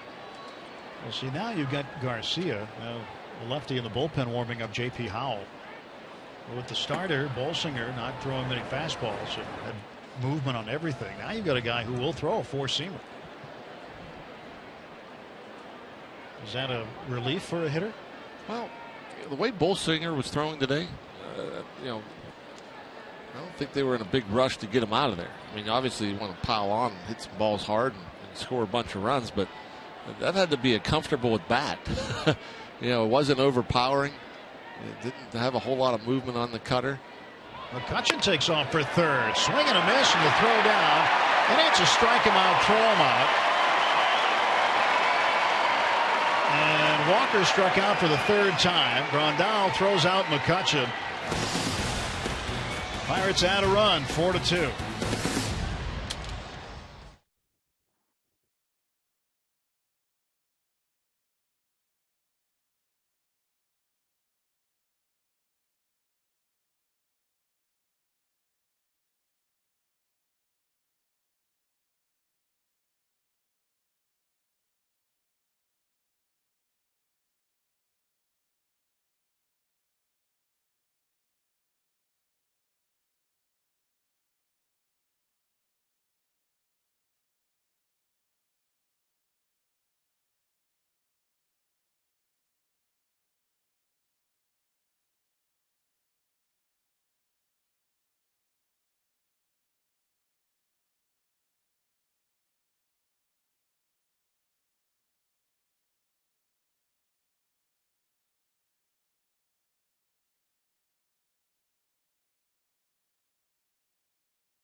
Takes off for third, and it's a strike him out, throw him out with the last out at third base. Well, you know, Andrew thinking maybe he picked up a sign, maybe thought he saw a breaking ball, maybe he thought he got a big enough jump. You know, thinking maybe he's going to waste a pitch. Maybe get over to third with one out. Walker get a chance to hit a sac fly in, but obviously not a good enough jump. Ramirez, second big RBI in as many days. RBI base hit with runners going. And Polanco came around to score. Now a 2-run lead to work with for Garrett Cole. Cole facing Alex Guerrero. Guerrero had an RBI base hit in the second inning, then tried to extend it to a double. But Starling Marte from the left field line rifled him out. One ball, one strike. Kerwin Danley says he didn't go. 1-1 to Guerrero.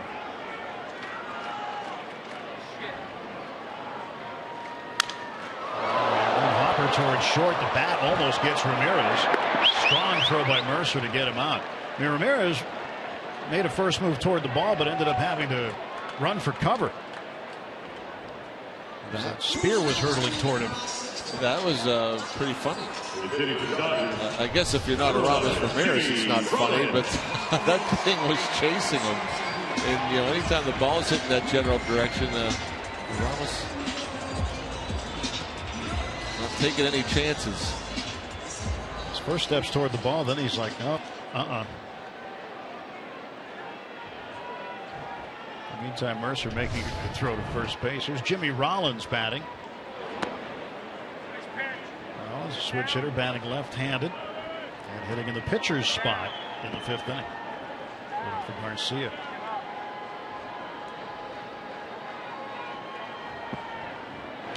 Rollins has had wrist problems, kept him out.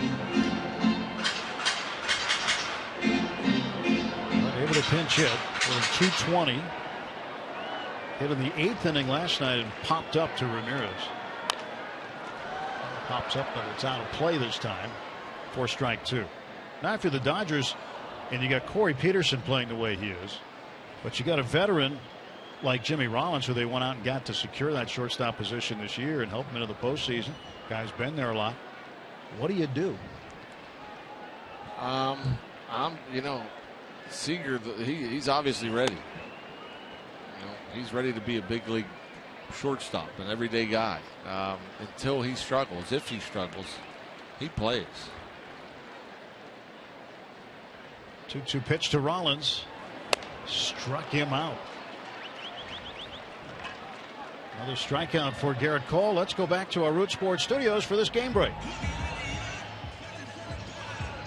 Left fielder, Carl Crawford.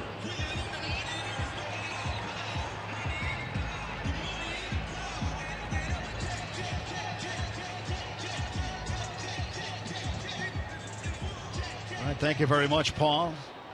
The Cubs had a chance in the eighth inning, but couldn't capitalize. They got one run. And the bases loaded with nobody out. So the Cardinals currently 4.5 ahead of the Pirates. Crawford lifts this one to left field. Playable for Marte. Nice easy 1-2-3 inning for Garrett Cole. Again, a 10-pitch inning. And we're on to the sixth. Pirates leading by 2.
Baseball on Root Sports is brought to you by Allegheny Health Network.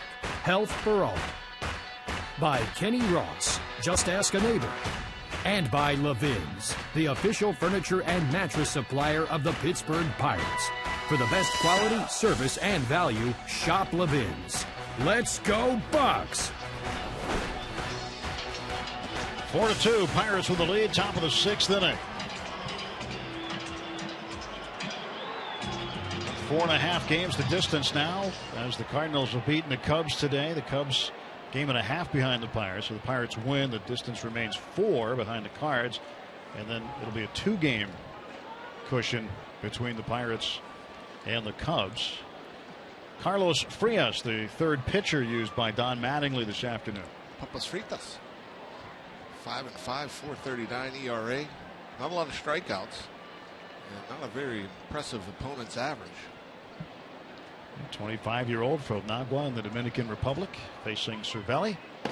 And his first pitch almost hits the mascot. That'll get your attention if you're Francisco Cervelli. 98 over everything.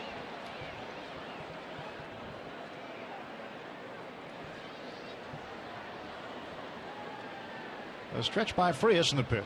And Cervelli hits a hot shot down to Van Slyke, right into his glove. And there's one out. Most popular way to follow the Pirates' push to the postseason is with MLB.com at bat, the #1 app for live baseball. Enjoy live look-ins, highlights, replay reviews, scores, StatCast, live radio broadcasts, and more. Get MLB.com at bat now. If you haven't had it, you've been missing out. Right to the ballpark with you, or no matter where you are. If you're traveling, that seems to be a big usage for people who maybe are displaced or not traveling. Alvarez with a base hit to right. Pedro with his second hit.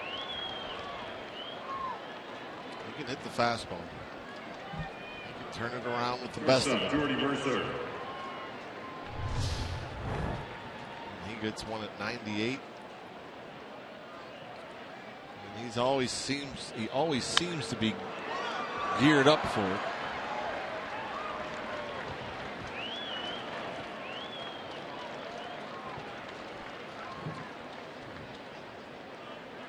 Generates a lot of power. That ball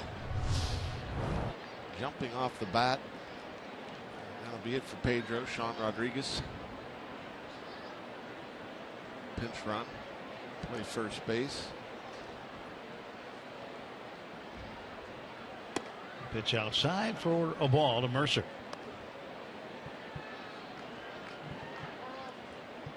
So a run and a defensive replacement as we get later in the ball game.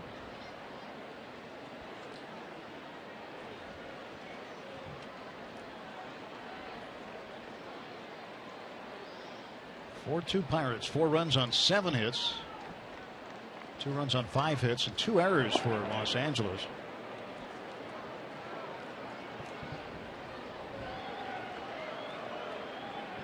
Garrett Cole involved in the play where those 2 errors were committed.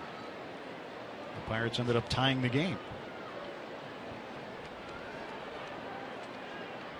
That was in the second inning. And the pitch outside, 2-0. Well, Frias can throw it 97 miles an hour. That last pitch. Lots of velocity. And, now behind in the count to Jordy Mercer. Jordy Mercer likes hitting the fastball. Let's see if he can get it turned up a notch, get it ready, throw the barrel head out there.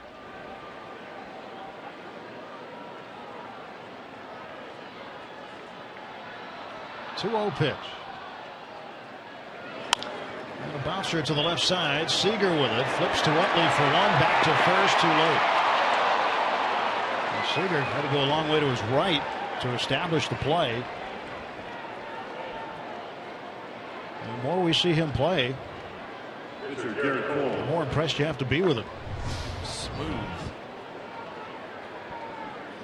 Really not hit all that hard. And as far as he had to go to the right, you know you're going to get one. Utley with the the turn. He uses the second base bag as protection, so Sean Rodriguez would have to come over the bag to get to him.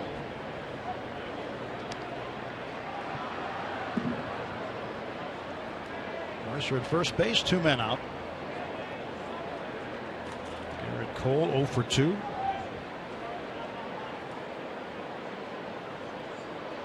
Frias ready to deliver. And a ground ball stopped by Utley. Throws to first and he gets it. Utley robs Cole of a hit.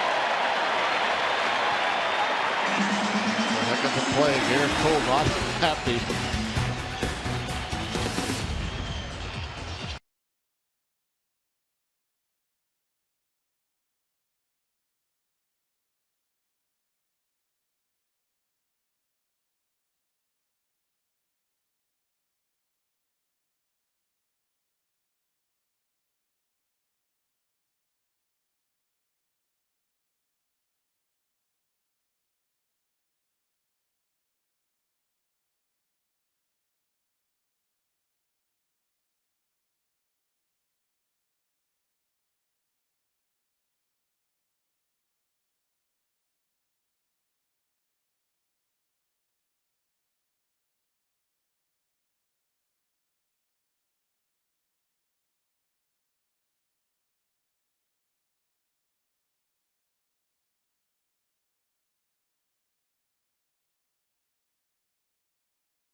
I'm Robbie. It's Mikowski. Well, Chase Utley certainly has had an interesting year.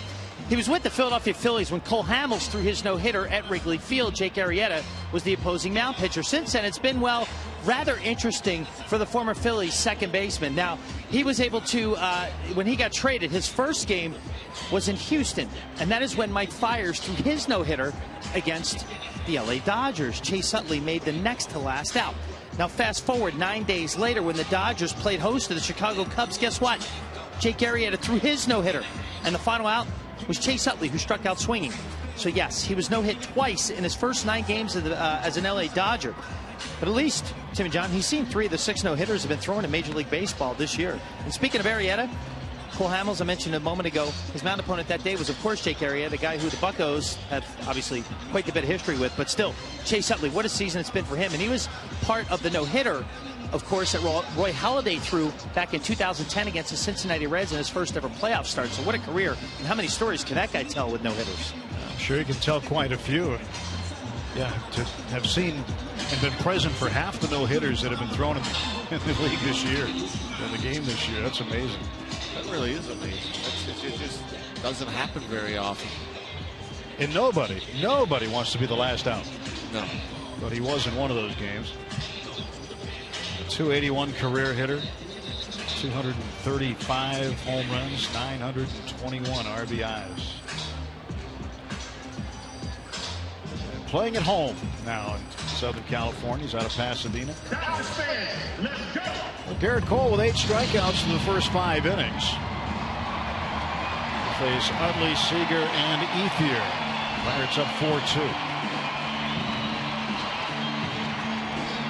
Clayton Kershaw had a string of 14 straight unbeaten starts in last night. Pirates beat him 3-2.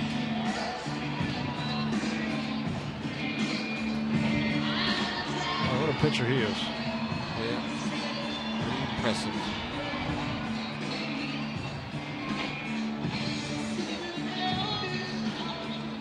Here is Utley 0 for 2 today. Struck out in the first and then grounded out to Pedro Alvarez in the 3rd inning.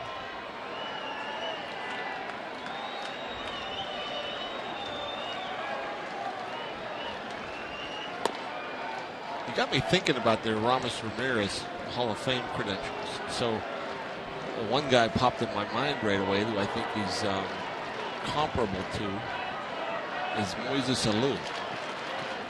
I think of another good RBI guy. Once again here out in front.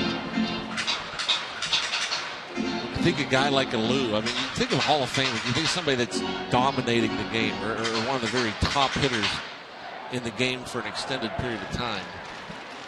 And Alou, now Moises, eligible for the Hall of Fame, not in. So I just took a look at his stats. Not quite as many RBIs. He's about 130 short.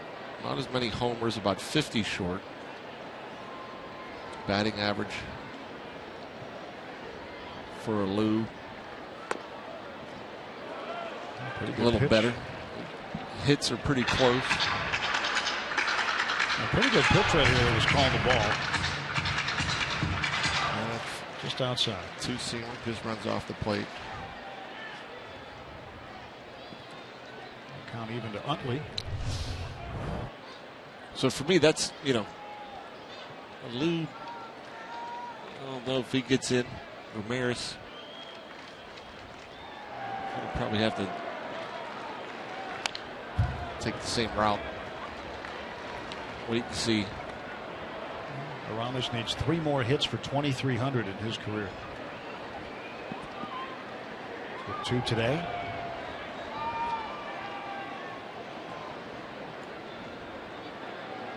Nobody on, nobody out for the Dodgers in the 6th. 2-ball, 2-strike count to the second baseman, Chase Utley. And he lifts this one toward right center, and McCutchen over to make the catch. Well, Utley got good wood on it, but McCutchen right there. Just hung up a little too much for that to hit grass. And if you don't hit it right on the screws, and he hit it pretty good. I don't think he hit it great. And you give Andrew McCutchen that much of an opportunity. He's going to chase most of them down.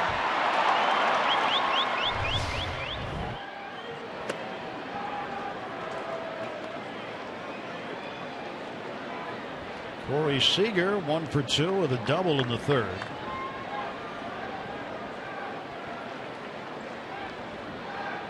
And a ground ball slowly hit to Walker. 2 men out.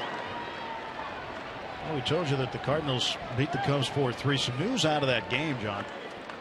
Yadier Molina, the catcher for the Cardinals, had to leave that game with a thumb issue. Calling it perhaps a sprain, and so he'll be reevaluated. So Molina not 100% right now. I mean, they've been dealing with the injuries all year long. I mean, that's another huge one if he is held out for any extended period of time. I know they've given him a couple days off in a row. Cruz was in there, I think, Friday, Saturday. And then today Molina back in and bangs up his thumb a little bit. Holiday got in there briefly, got hit in the head. Doesn't look like, I mean, they keep talking about they're hopeful that they get Adams back, Holiday back. Now they're hopeful that Molina's not out for any period of time.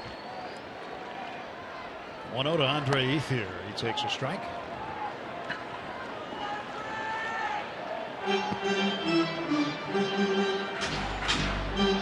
And still a few more games, really a week, before you have to worry about the Cardinals. Figure out these Dodgers here today, and then try to do the best job possible against the Rockies for 4 games.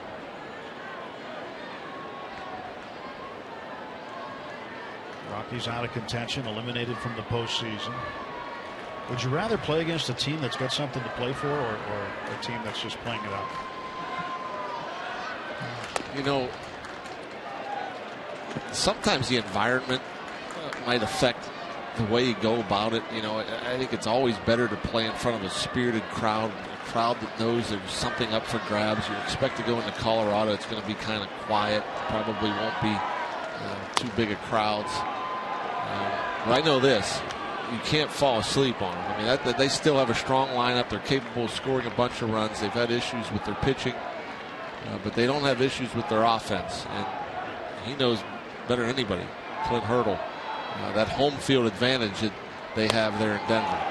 Strikeout number 9 for Garrett Cole in the game as he retires Ethier for the second time on strikes.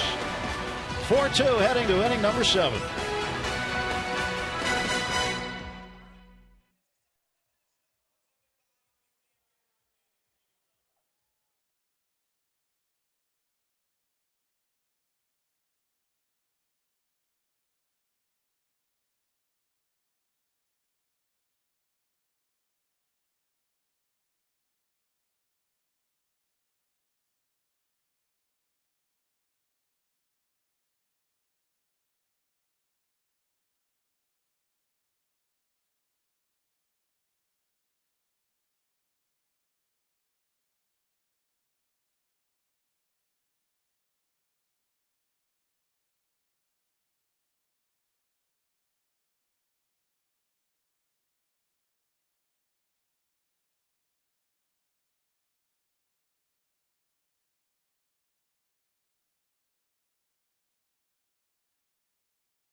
Colleen O'Hare sent this in.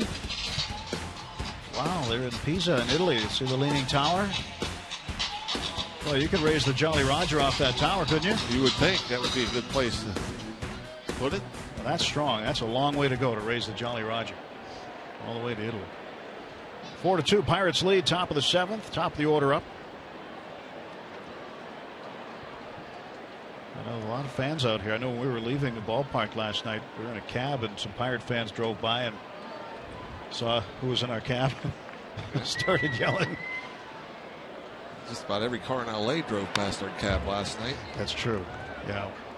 We had it was the longest 3 miles ever last night. You figure if we usually leave the ballpark 20-25 minutes after the game. The bus typically leaves the ballpark about an hour 5 minutes after the game, and we arrived the same time as the bus to go 3 miles. Polanco swinging a miss, 0-2 to Gregory. Well, I think the driver used his foot on the brake, or he either drove with 2 feet or something, because it was brake, head bobs forward, brake, head bobs back. Polanco fouls it back here. Well, I think if you would have used your feet a little bit more, we would have got there quicker. Would have got there quicker had it ran. Pitch up high in the zone, fouled off.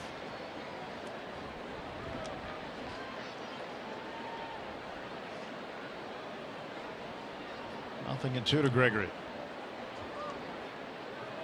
And he rips it foul right off the front of the Pirate dugout. Good shot, Travis. Now they're looking over and yelling at Robbie, saying, "Why didn't you dive in front of that?" So the first place Travis Snyder looks and points at me, Decker, Ishikawa, and Snyder. That's how you get out of the way, Robbie. Thanks, Travis. Appreciate that. Just giving you a lesson. Got a lesson from a big leaguer right there. Yeah. Let me have it at the top of his lungs. As much as I love Travis Snyder, he's the biggest thorn in his side, if you will, in that clubhouse. He's glad to be back, just for that reason. We certainly are happy to have him. 1-2, and Polanco smacks a foul out of play. Typically, the two words you always hear when there's a foul ball in the dugout: ugly finder. Almost always. It was 100% of the time somebody was going to bark that out. Because the ball finds ugly.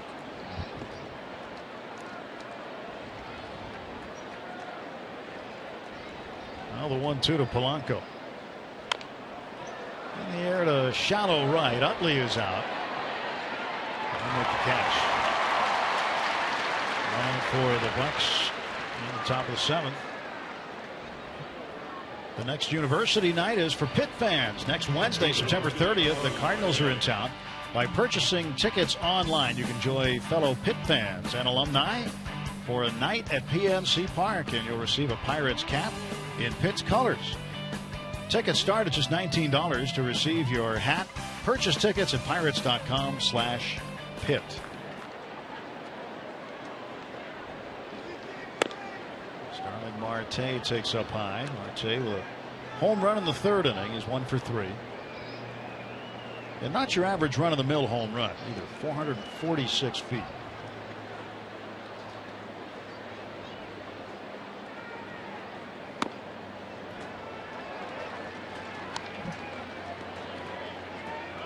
One ball and 1 strike. Marte's grounded out twice to Seager, the shortstop. It goes to right center. On the run, Ethier. 2 men out. And that one too hit pretty good, but not great. Just hung up. Off the bat, looked like it was going to get down, but stayed in the air too long.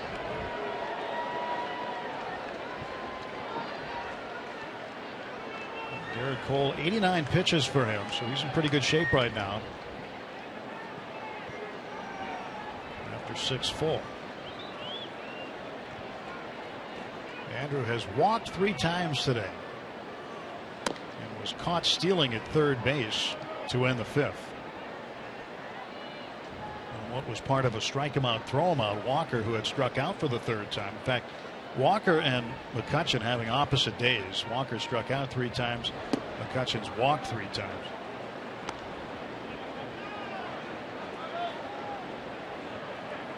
Isn't that the way sometimes, though? Go through so many games in a year, you see guys who produce so often, but then have a funny line like that once in a while others are producing.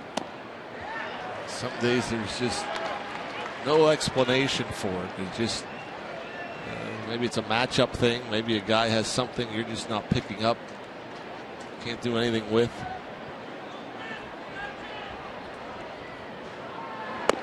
Breaking ball taken for a strike, and the count is even. Carlos Frias stood up Andrew McCutchen with that pitch. I think the worst is when you have a big offensive day, score 12, 13, 14, and you're the only one in there with an offer. There's a ground ball off the glove, and McCutchen will beat it out. It's a base hit.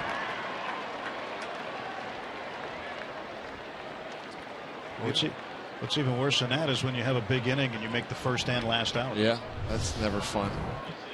And the little tapper off of McCutchen's bat, he's going to be awarded with a base hit. And I think it's interesting because you go back to that 2nd inning where Garrett Cole hit a bullet back at the starting pitcher Bolsinger that got knocked down, and then he had to chase and kind of flip on the run and flipped it away, and he got an error. I think anybody will tell you, whether you're a hitter or a pitcher, that was a pretty easy play right there that Frias was unable to make. Much more difficult play earlier in the game with Bolsinger. There's fouling it back. Let's take a look at this tweet that was sent to us here. Hashtag Bucks Booth. Fran Santos in the hall. Why not Aramis Ramirez? Look at the stats. It's from Sir Kentucky. Thank you, sir. Yeah, there's a lot of those comparables you could make with guys from that era to today. This ball carrying to right in the corner. Ethier makes the catch right in front of the Pirate bullpen. Seventh inning stretch in Los Angeles. Pirates up 4-2.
See, they're coming to Stage AE October 11th. Garrett Cole, what an afternoon so far. There's still some more to go. He's got 9 strikeouts through 6. We go to the bottom of the 7th. Pirates up 4-2 over the Dodgers. Trying to come away with a series victory. It's even at a game apiece.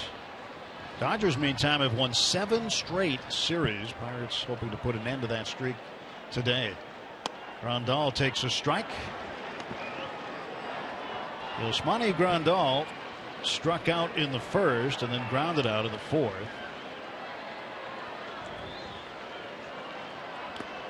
1 ball and 1 strike. Ramos Ramirez has left the ball game. Josh Harrison has replaced him at third. 1 ball, 1 strike pitch. And Grandal fouls it back, and Garrett gets ahead 1-2. That second pitch in the dirt to Cervelli made me think. I don't remember Cole throwing a single pitch in the dirt today. He may have earlier, but the command has been pretty sharp.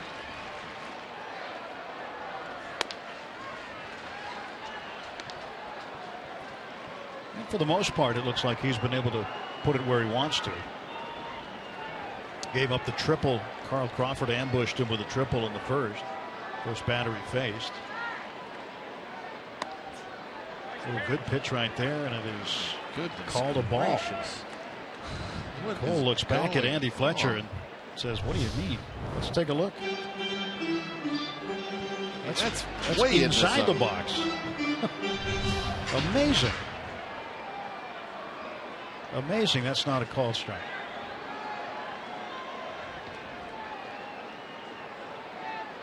Payoff pitch. Popped him up. McCutchen calling for it. And Grandal out anyway.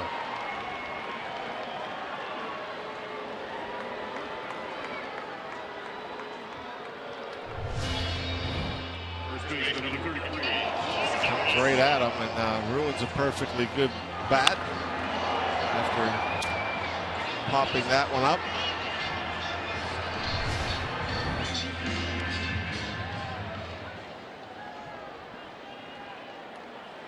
Scott Van Slyke now to face Cole. 1 out.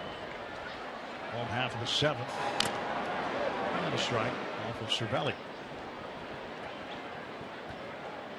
Just a reminder as you enjoy a cold one to look forward to Miller Time later in the game, brought to you by Miller Lite.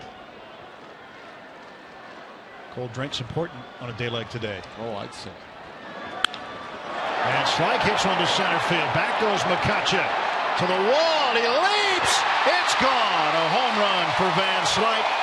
And it's 4-3.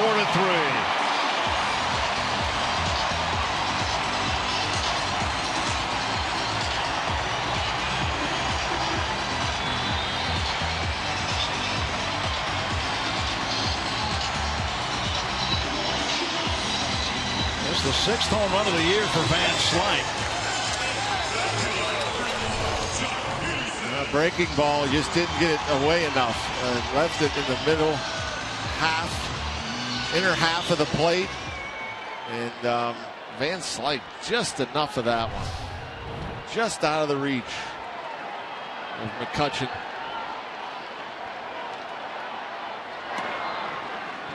And with Garrett Cole approaching 100 pitches and giving up a home run to Van Slyke, Pirates will get the bullpen going. 1-0. Jock Peterson takes outside. It's 2 balls and no strikes. Jared Hughes, a right-hander. Antonio Bastardo, the lefty, going. A 1-run ball game. The Pirates this year in 1-run games, 33-17.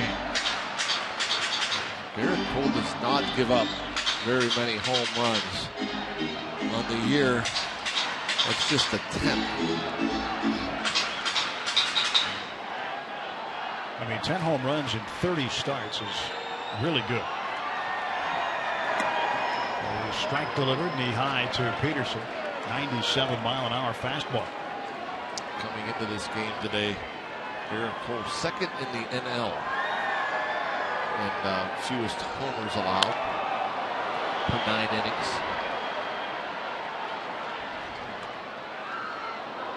And things have been pretty quiet. Cole had retired 11 straight. Cruising. You see there, only Tyson Ross. Fewer homers allowed per 9.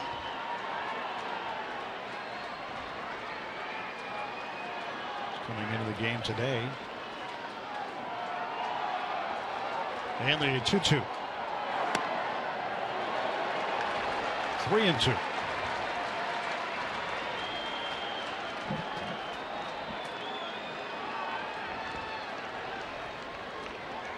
Cole's got to get him if he wants to stay in. And this one driven deep to left. Marte back, and he's on the track to make the catch. That was close. And Jock Peterson, you just never know. I mean, this guy has great power to all fields. So when he does make solid contact and gets it in the air, you have to wonder. And that one I think he just missed, because he certainly has the power to go the other way.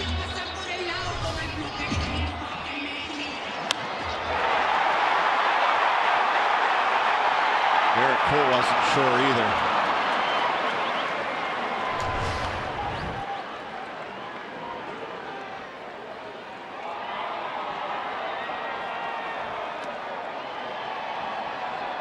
Garrett gets a new baseball from the home plate umpire.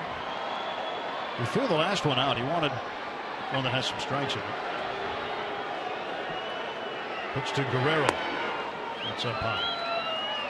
As this inning started, Grandal came to the plate and they had to shift on. Harrison was way back and short, and I'm thinking, boy, I hope he doesn't drop down and bunt. You know, most of those big guys won't and aren't capable of it.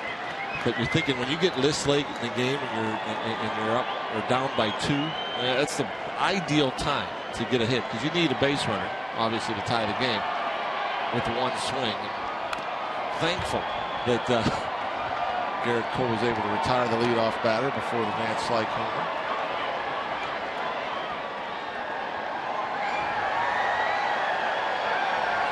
Well, the Dodgers certainly have something to play for. They haven't clinched the division technically yet. It's just a matter of time for them. But They're playing for home field in the first round of the division series.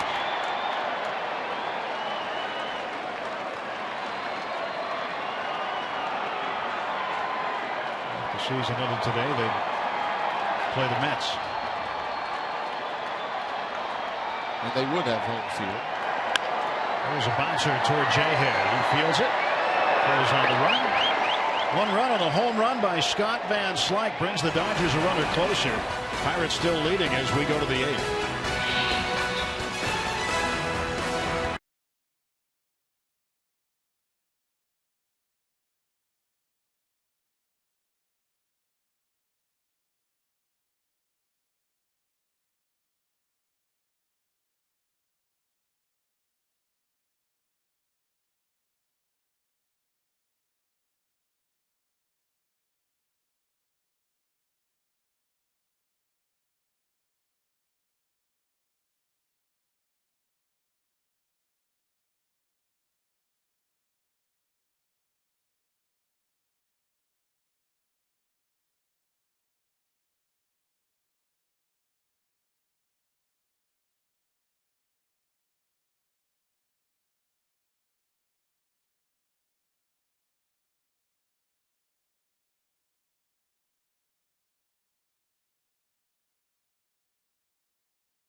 Makes it a 4-3 game, and Garrett Cole getting the hugs from the pitching coach, among others. And that'll be it for him. He had a very solid 7-inning outing today, and he leaves in line for a win. Job well done. You know, you're out there, you're competing, it's hot, you're sweating. And after 700+ pitches, kind of just relax a little bit. But you talk about a big game pitcher. Garrett Cole is a big game pitcher. The bigger the stakes, I think the better he gets. And what we've seen throughout his young career, in the month of September, he seems to get tougher. New pitcher for the Dodgers is Jim Johnson, taking over for Carlos Frias. Pitch outside to Neil Walker. Johnson was closing before coming over here. 10 saves and 17 opportunities, a 4.14 ERA. And a Neil Walker base hit to the gap in right center. Walker will turn first. He'll head for second. And Neil Walker in with a double. His 31st of the season. It's that classic Neil Walker stroke right there. And the Pirates with a man in scoring position to lead off the inning. Fastball just above the knee, outer half. And Neil happy to put one in play, a bonus. That he gets the way his game started. Yeah. 3 strikeouts and then hammers this one from Johnson. Yeah, when you get 3 before your 4th at bat, yeah, you're thinking contact first. Francisco Cervelli looks at a breaking ball for a strike.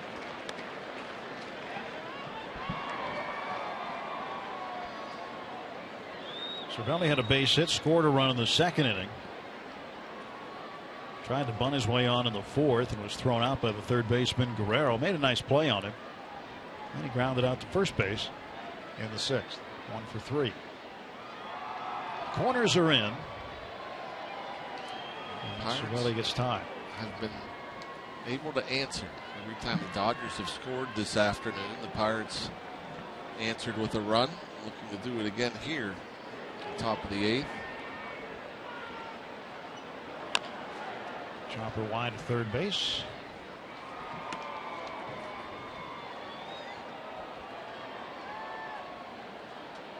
Well, one thing, Rock, to look forward to tomorrow, the Pirates may have another player in uniform. Yeah. Neil Huntington telling Greg Brown on the Neil Huntington radio show today. He didn't tell him who it would be, but he did say that there was a player coming up from Indianapolis. They finished their season last night, losing in the finals of the International League Championship Series. There's a grounder to third base. Guerrero checks the runner, now goes on to first. 1 out.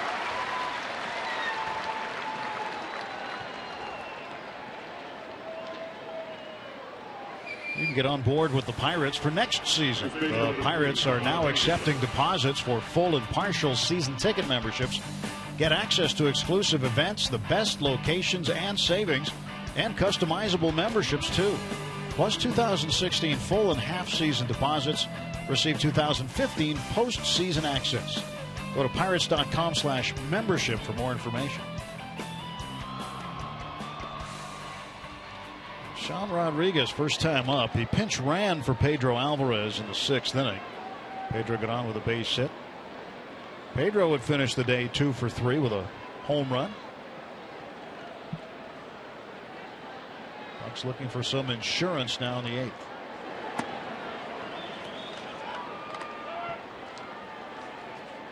Tony Watson getting up. Watson, Melanson.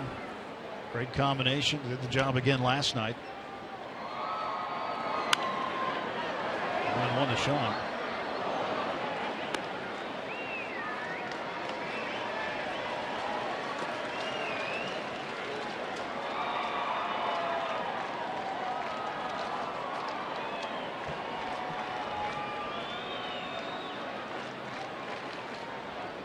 One and one the count. Rodriguez swings and misses. You know that the players are going to be wearing costumes today as kind of a team bonding thing. And I thought that Sean Rodriguez should go as a 1970s cop from the movies. He's already got the costume. Nice. Looks like Serpico. Serpico? Yeah.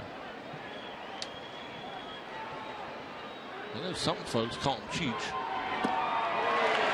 And Rodriguez down on strikes. Go down to the dugout. Robbie's there. Well, you guys are talking about the costume trip. How about this one? So a lot of players, it's a superhero theme for the trip. Clint Hurdle let the players pick out his costume. He has absolutely no idea what he's going to wear on this flight from LA to Denver after the ball game. He said he's leaving it in their hands. He's not worried about it. He says, hey, I've had a lot of lower points in my life to be worried about a costume. Plus, every Halloween he goes out with his family, and they do it up big time with their costumes. So Hurdle's wearing one. We don't know. And apparently neither does he. But keep your eyes out on social media, and maybe tomorrow during the ballgame, and we'll show you what he's wearing. Pitch in for a strike to Mercer. Yeah, they let the cat out of the bag earlier today. He doesn't know yet. But I asked him, I said, do you know what you're wearing? He said, no. I said, okay. Enough said. I won't tell you. No hints. But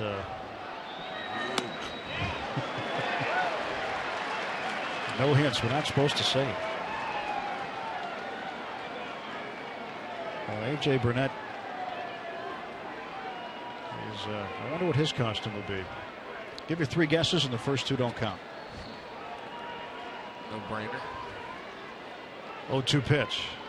Jordy takes it upstairs, 1-2. Some of the guys wore him over here today from the hotel. They were walking through the hotel lobby in full costume. And the guy at the plate dressed as the Green Lantern.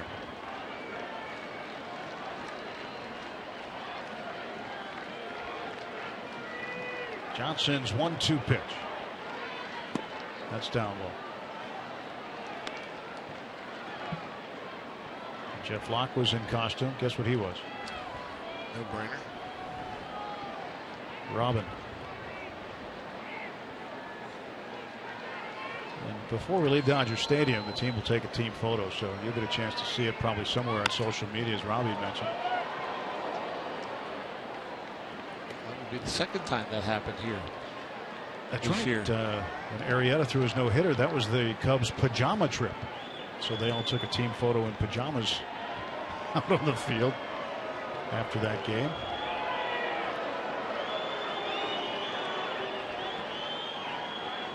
Two and two the count. Walker at second. Johnson's pitch. And Jordy hits a slow ground ball toward Chase Utley.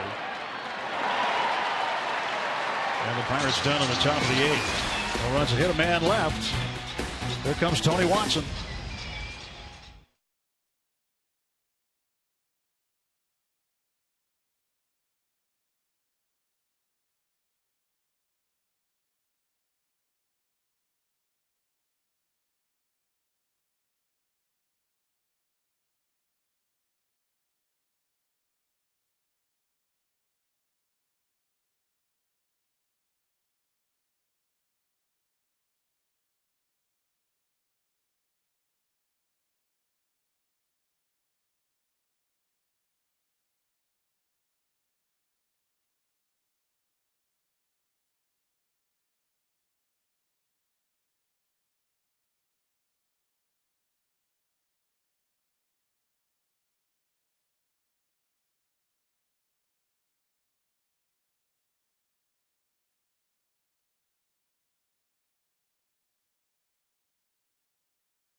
Sonia with Seether, October 11th at Stage AE. Bottom of the eighth inning, a 4-3 Pirate lead here in Los Angeles. Final game of this three-game set. John Wayner, I'm Tim Nevitt. Robbie's with us too. And Garrett Cole, 7 strong innings, 9 strikeouts, no walks. And here is Tony Watson to pitch the eighth. Great numbers. 4-1, 2-11 the ERA. Facing Justin Ruggiano, comes out to pinch hit in the 9 spot. Ruggiano, formerly with the Mariners, and hit just .214 with Seattle. Did a good job upon his arrival here in Los Angeles. He's hitting in the 360s. 1 ball and 1 strike to Ruggiano. Was it Ruggiano hit the ball out the right field last night against Watson that Polanco made a nice running catch against? It was in the 8th inning.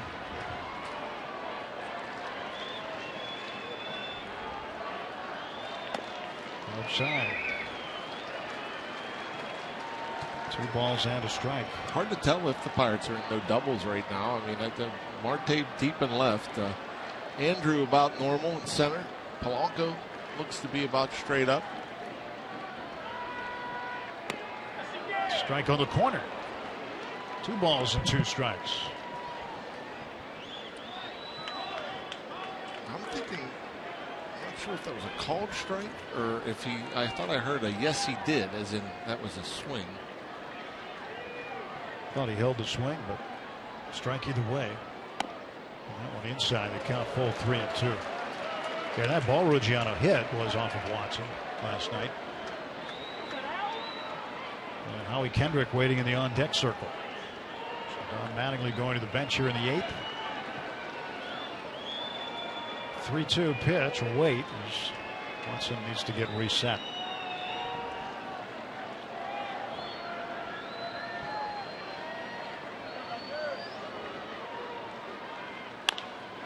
Up in the air to short right center. McCutchen calling for it. 1 out.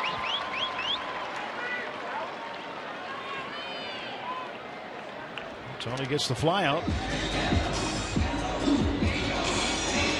Here comes Howie Kendrick. Take cover, Robbie. How are you, Doug? I think it was with Watson on the mound, right? Yes, it was. It was. This combination got Robbie struck in the chest with a foul ball last night. So if you guys need me, I'll be in the corner, okay? All right. I'll be hiding in the corner. Get a helmet. Ball 1 to Kendrick. Kendrick started at second base in last night's game. Looks like he's in the state pen there, doesn't he? That's what he needs, like a shark cage. Popped up. McCutchen finds it out of the bright blue Southern California sky, and there are 2 down.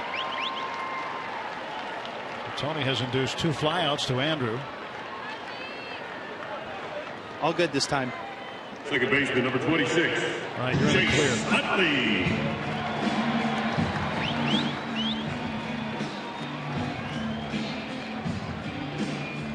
Tony comes in. Very business-like approach, conducts business, gets the first 2, needs to get Utley here.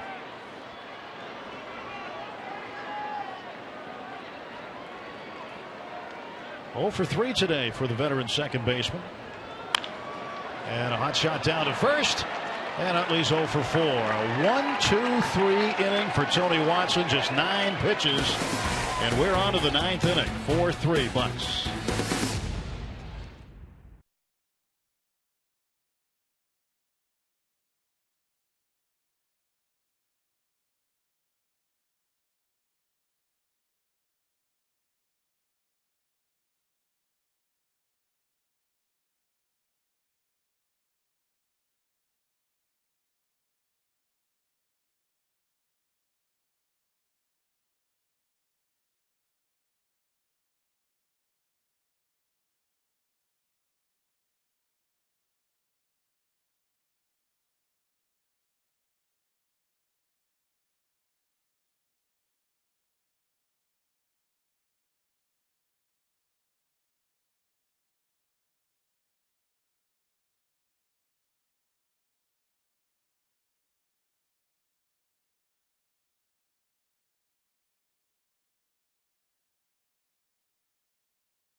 And after today's game, the Pirates continue this road trip as they head for the Mile High City for 4 against the Colorado Rockies. Our coverage begins tomorrow at 8 p.m. with Pirates pregame, presented by W.B. Mason on Root Sports. It'll be veteran right-hander A.J. Burnett pitching against the rookie right-hander John Gray in Game 1 tomorrow from Coors Field. 3 outs still to get here as the Buccos lead this one by a run. Justin Ruggiano on in left field. 31, Michael Morse stays in the game, and J.P. Howell now will take over. Remember when we first saw J.P. Howell, Rock? It was like watching Thurston Howell because it would take us on a 3-hour tour between pitches. Oh, yeah. Very deliberate. Well, the Dodgers told him to knock it off, and now he has a much shorter routine, more normal. That was a couple of years back. Michael Moore's pinch hitting. Morse hitting in the 9 spot for Watson.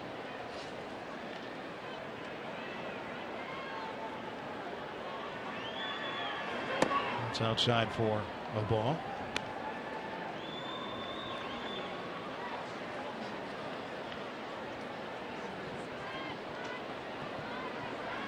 Dodger left-hander looking in at Morse. Ready for the 1-1 pitch. To right field, and it gets down for a single. It's another pinch hit for Michael Morse. He is now 10 for 28 as a pinch hitter. Our pinch hitters have done a pretty good job. 25, pitch up out over the plate. Seeing Morse go to right an awful lot. Good approach. Morse will be pinch run for. Jeff Decker will come on and run. Pirates looking for insurance in the 9th. And that makes him 8 for 18 as a Pirate pinch hitting. 444. Pretty good. Yeah. Well, Morse involved in a trade with the Marlins to the Dodgers. Was technically a Dodger for about 48 hours. Never had to report because they were spinning him off to the Pirates for Jose Tabata. And now Polanco pops this one up and goes in the seats. But you didn't know what you'd get with Michael Morse. Didn't know what kind of role, but he's swinging the bat well enough where he's making a role for himself. And pretty much playing against lefties or starting against lefties.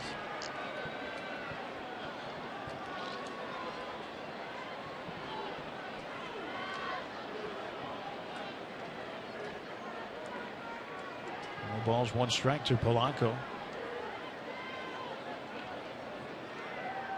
1 for 4 and a base hit. Scored a run in the 5th.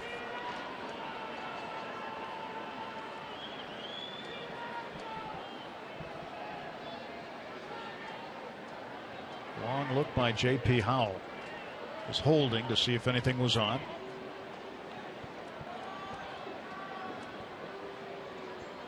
Mark Melancon starting his work in the bullpen.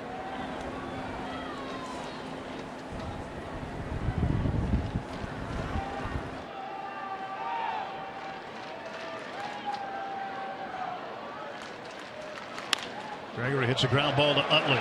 Flip to Seager, 1 out at first base. Not easy to double up Polanco. The ball hit hard enough to Utley. He made a solid throw to Seager. That's the only reason. I mean, that ball was hit right on the nose, directly in Utley. 4. He's now grounded into 4 ground ball double plays from Polanco. And Howell excited about it. Pitcher's best friend, the double play, and Howell, after giving up the leadoff hit to Morse, double play helps him out. More action out of the Dodger pen.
Burnett and Jeff Locke both pitching in the Rockies series starting tomorrow night. AJ has the ball tomorrow against John Gray.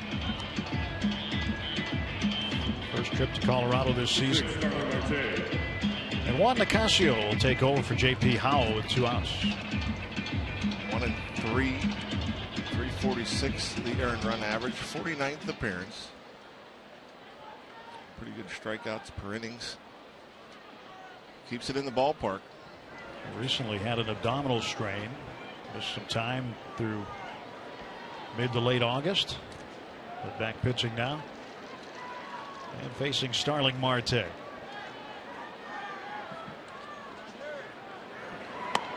Ball 1 to Marte.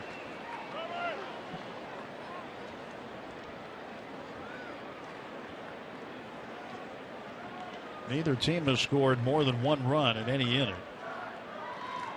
Pirates single runs in the 2nd, 3rd, 4th, and 5th. Right through the middle of the game, they built the picket fence. And the Dodgers with runs in the 1st, 2nd, and the 7th.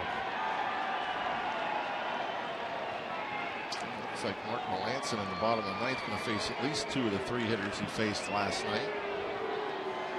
1-1 to Marte. 1-2 now.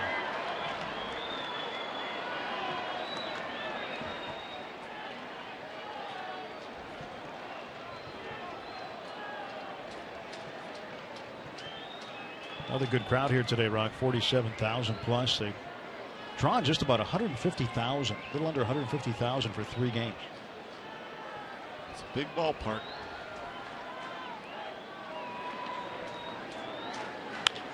There's a base hit for Marte.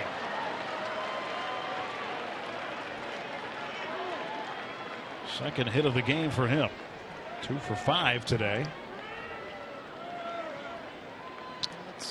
Makes things interesting. Number Just 22, a 1-run ball game. I'm McCutchen. sure Don Mattingly doesn't want to see Andrew McCutchen come to the plate here. Those guys do. He doesn't. Mattingly was probably content to see him walk 3 times. McCutchen with a base hit in the 7th, 1 for 1. Looking to get that average back to 300 again. Throw gets away, and Marte will take off for second base. That might take the bat out of Andrew McCutchen's hand.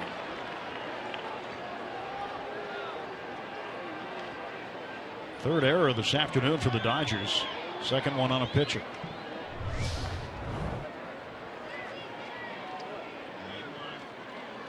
That went right under Starling. I don't know how it missed him. He may have got a little piece of him, but right under the body, and because of the error, Andrew does not get to swing the bat.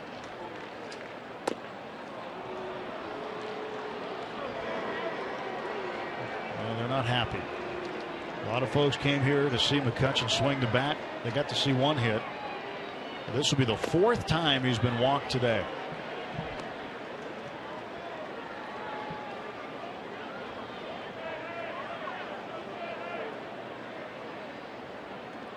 Late in Barry Bonds' career, this used to happen all the time. Yeah.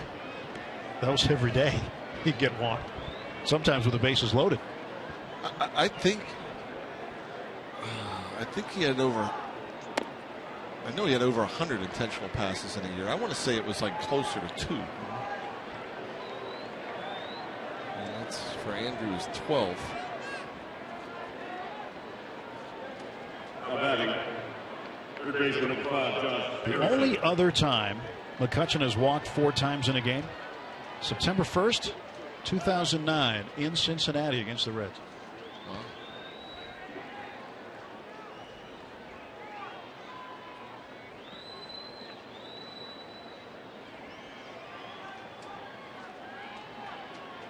Andrew will change gloves. And J-Hay comes up for the first time.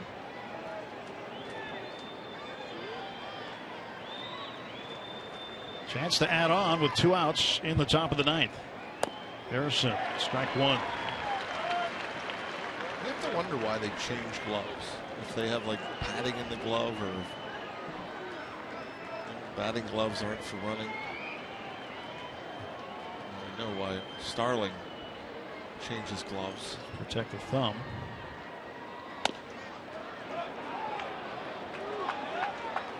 So you got to have batting gloves. You got to have your running gloves. They don't look much different than his batting glove, except they're new.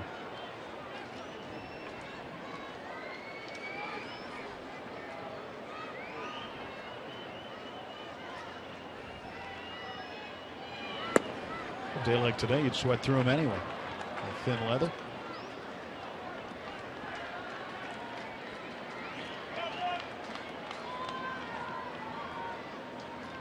Two and one to Harrison. Facing Juan Nicasio in the top of the 9th inning. Pirates up 4-3.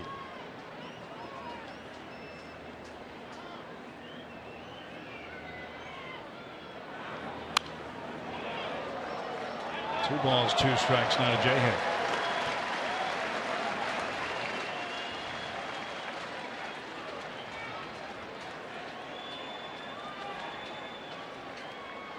Josh came on and played third base in the bottom of the 7th inning. Man he replaced today, Aramis Ramirez, went 2 for 4 with an RBI.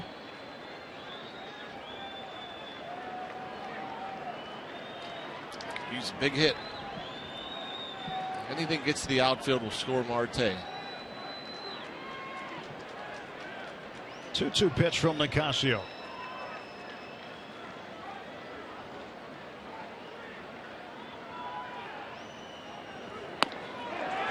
Now the count full, and the runners will get a head start. Dodger fans grumbling. Don Mattingly grumbling. Wants to know where that one was. Let's go! Let's go, Andy! Let's go! Andy Fletcher's missed a few today, including that one. Hey, gets a break.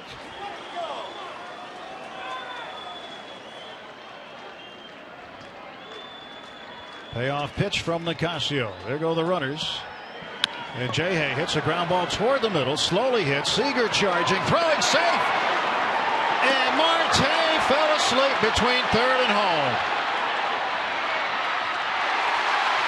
Starling Marte did not keep running.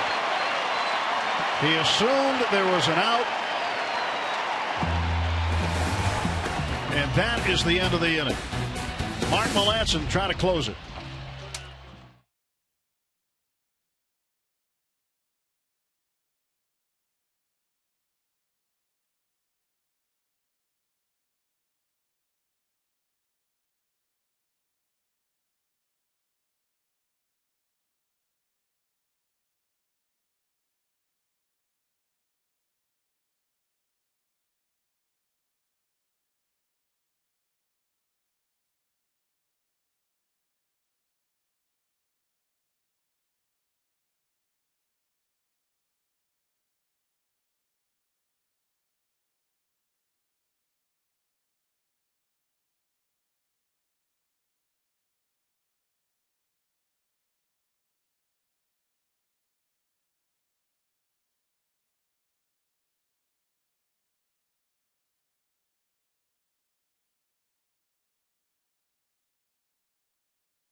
Had himself an infield hit.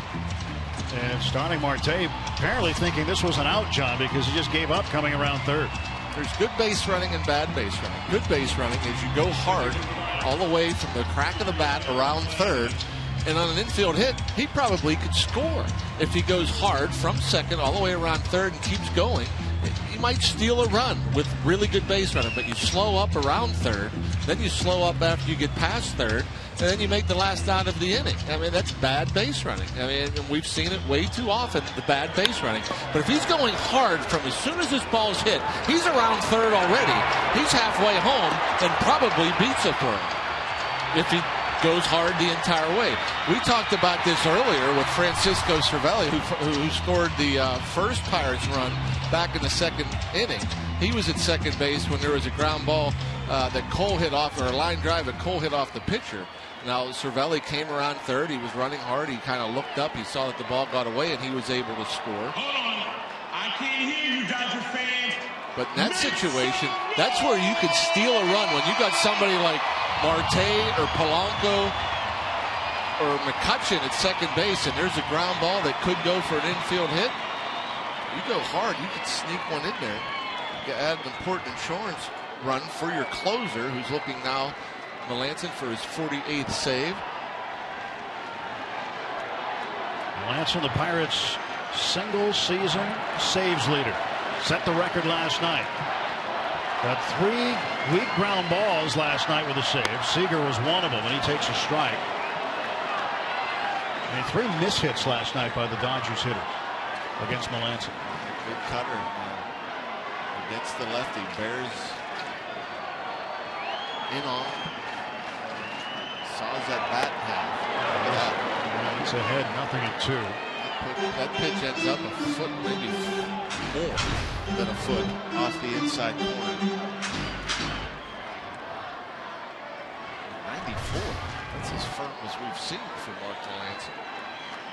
Marks 0-2 to Corey Seager. Seager avoids the chase, and it's 1-2. Talked about the splits last night. Melanson much more effective against left-handed batters than right-handed batters, yet Don Mattingly chose to pinch hit for his right-handed batter Guerrero for Ethier, who, as Tim just mentioned, grounded out weakly. 1-2. And a bouncing ball, foul. The thing about Melanson is he does particularly well against the lefties. 266 the right-handed batters, 136 lefties. And yet teams continue to send lefties up there against him in the ninth.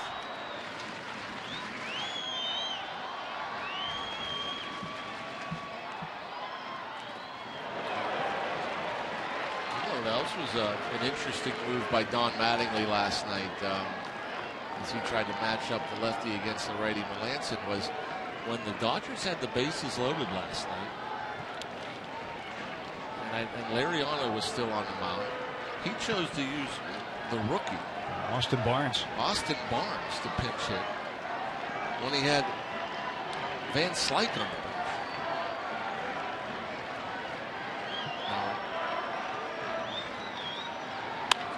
It was a ground ball to Mercer. 1 out. Weekly hit ground ball.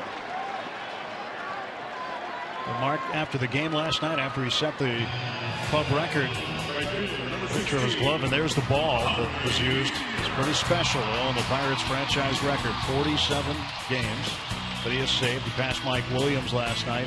He was tied with the 46. Williams had the 46 saves in 2002. So 1 out and 2 more to get. Another left-handed hitter, Andre Ethier. Ethier with a base hit in the first inning, had an RBI, and then has struck out twice since.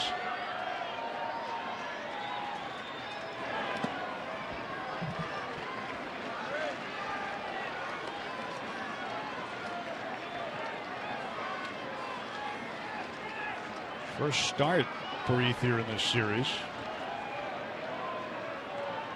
Mattingly has a lot of players to choose from in his lineup. Tries to make a good matchup lineup each night, which means Ethier doesn't always play.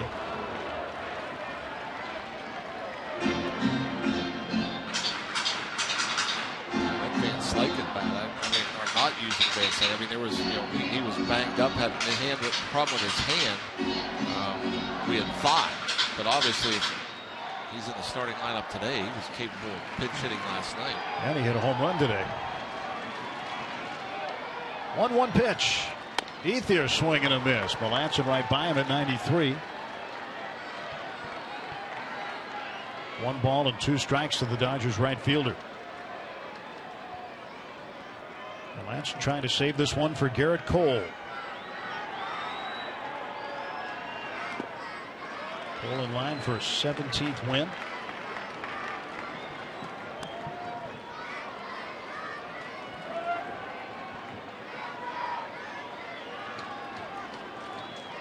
Pirates hoping to take some momentum into that Colorado series after losing 3 of 4 to the Cubs, and then the first game here to the Dodgers in this series Friday. 2-2 goes to 3-2.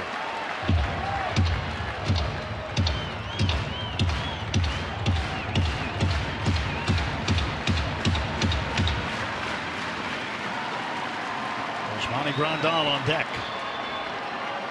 3-2 pitch. And a ball that is hit down the third base side foul. Jammed him.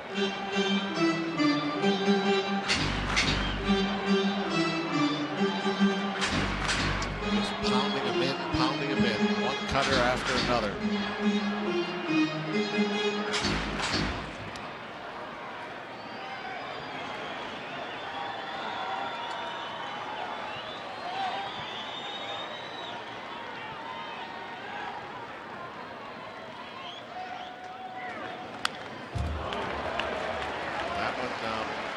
Got away with it. You see Ethier kick at the dirt. Knows he got a pretty good pitch to hit there. But still, when you have the movement that Melanson has, you don't rack up that many saves by accident. You get that kind of movement and that cut fastball, you'll get away with some mistakes. Struck him out. Foul tipped it under the glove of Cervelli. 2 Dodgers are out of the bottom of the 9th. Catcher, number 9. It took him 8 pitches to get Ethier.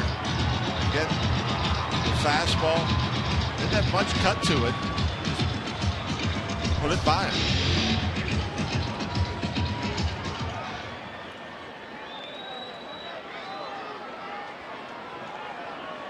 Osmani Grandal today is 0 for 3. Cole struck him out in the first.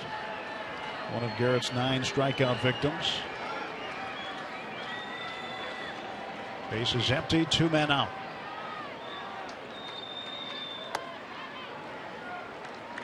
1-0 to Grandal. Pirates have matched their win total from a season ago already at 88. Looking to go past that today. 2-0 to Grandal.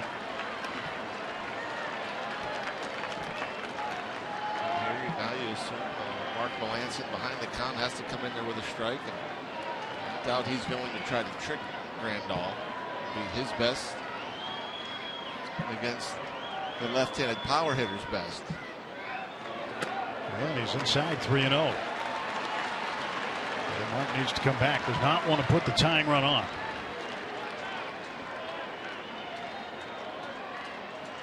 Scott Van Slyke waiting in the on-deck circle. Now the 3-0 from Melanson to Grandal. 3-1.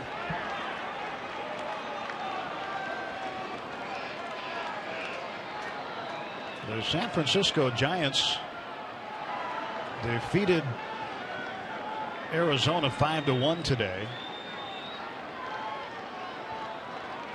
And the Nationals now have won as well. They're tied with the Giants for that spot. There's a ground ball towards second. Backhanded by Walker. That's a ball game, and the Pirates take the series. Mark Melanson another save. Garrett Cole another win. And the Pirates take 2 of 3 from the Dodgers. Another 1-run win. 34-17 in 1-run games.